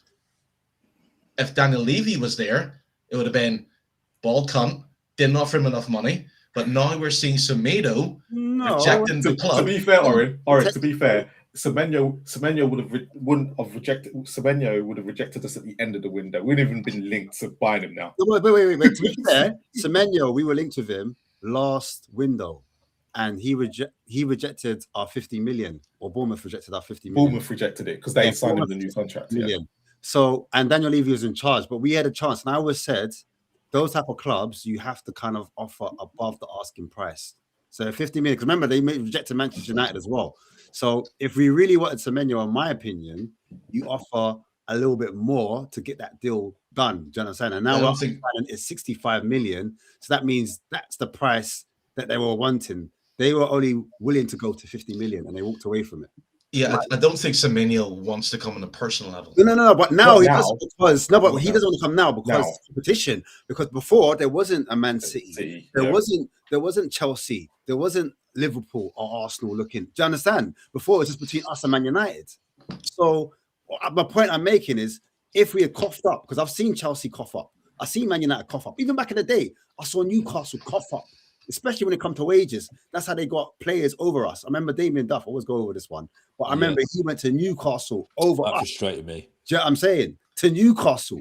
If we're competing against Newcastle, we're getting players over Newcastle. Trust me, bro. Trust me. Exactly. Madison, obviously his wife, innit? London, I get that. But I guarantee you, if Newcastle went for Akalush and we went for Akalush, we're getting him. Do you know what I'm saying? But it just depends on wages. I'm telling you, bro. But anyway, we'll see in it. On that note, Tops Alfonso, please let people know where they can find you. Yeah, man. I'm usually posting on my personal account, Tops881, and on a weekly basis, I do podcasts with the new Spurs Order guys under the Touchline Fracas football umbrella. So find any of what we put out weekly, usually on there. We have a Saturday show now as well. And don't hesitate from shouting us, tweeting us. We'll try to get back to you as much as possible. But yeah, that's me. Yeah, I'm on Twitter as Juan Alfonso, so JuanAlphonso. So yeah, just there tweeting my thoughts about Tottenham every now and then. Sometimes you get like a 4 a.m. tweet from me where my head just when I go back to sleep and log out the app. But yeah, love for having me on the show. Enjoyed it. Thank you. Much appreciated. Nah, no problem, both. Box office, I ain't gonna tell people where they can find you. like I said, you know, thank you for inviting me. We didn't invite you. Well, thank you for including me. You know what I mean? It's good to hear some new faces and stuff. You know what I mean, on the channel and stuff. You know what I mean? And yeah, you know, find me, it's Mr. Box Office TV, doing less reactive content because this is absolutely boring watching Tottenham anymore now. I think I'm retiring from watching Tottenham now. You know what I mean? Zoom in, zoom out thing. Is that what's going on? Huh? That's got the zoom in, man's moving all around. Yeah, it's new camera, Bob. You know what I mean? New camera, Bob. You know what I mean? We're doing new settings now. You know what I mean? We need to do that, you know? We're trying to go big. You know what I mean? Yeah. So that's how it is, you know? I think that's panning in and panning out like this. Like. It's got a camera, it's got a mind of its own. I don't know why. But anyway, moving on. But I hope everybody had a good Christmas. Looking forward to 2026.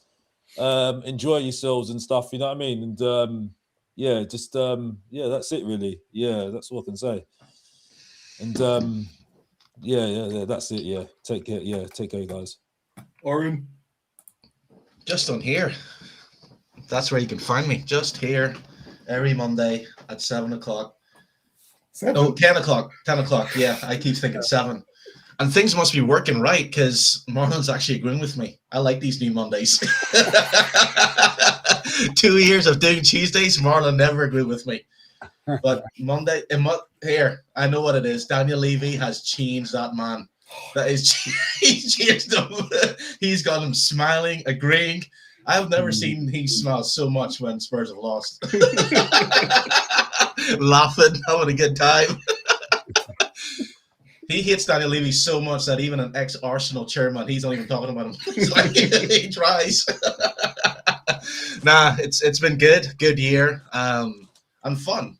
Yeah, like if Spurs are winning all the time and titles be boring, at least we have something to talk about, get stressed out about. And this time last year, Marlon, Ash, I remember you guys on here. You were exhausted. You can barely even do streams. You had Angie out, players out, Levy out, Enoch out, marching on the streets. So if you look at it from this time last year, in a weird way, Spurs are actually better. In a weird way, in an atmospheric way, as in fans are apt to be more optimistic. There's not hatred. There's not, we're done with Spurs. Like how you guys kept this channel open last year. Fair play to yous. Fair play to yous. So yeah, good year. Happy New Year to everyone. And I'll be here next Monday to talk about hopefully another Spurs win. big up to Luca for the super sticker earlier. Thank you so much. That was well appreciated. All the help. Please make sure you like, subscribe, and comment. We do read all of them. Thanks to everyone in the chat tonight. You've been amazing. And thanks to the Spurs 5 raid as well earlier. Yeah. Any last words from you, Ash, as always? No. Yeah, man. Big up the panel. I really enjoyed today, man. Everyone had good energies, different ideas. Everyone contributed different. The chat was amazing as well. Big up to the big five raid or big four. Yeah, man. Look, we're gonna get more into it, man. I think there'll be more discussions. It's never the same discussions, which is why I'm enjoying it. We might have a few of our own opinions and ideas, but there's always something, as Oren was saying, something to talk about. And it's never personal. This is what I like the show. It's never personal. And we always mix it up a lot. But yeah, man, this year's been crazy, man. We've had a crazy year. We've seen a cup win. You know what I'm saying? A cup lift. I never thought this would be the year. We've seen managers fired, managers hired. And yeah, man, it's just been a year of growth on our channel. But big up to everyone. Please do make sure you are liking it, because we still need to be seen by the masses. We're not being seen as much. So if you do like it, it does help us to get out of there. And that's the admin done, really. I'm not doing a Wednesday show because it's New Year's Eve and I'm outside. Just saying. Like that. But big up to everyone that is, you know, going to be with their loved ones. I hope you guys have a lovely festive season period. And, you know, in Spurs, we trust, bro. Happy New Year to all as well. Happy New Year to everyone. See you in 2026. Will do. And as always, come on, you Spurs.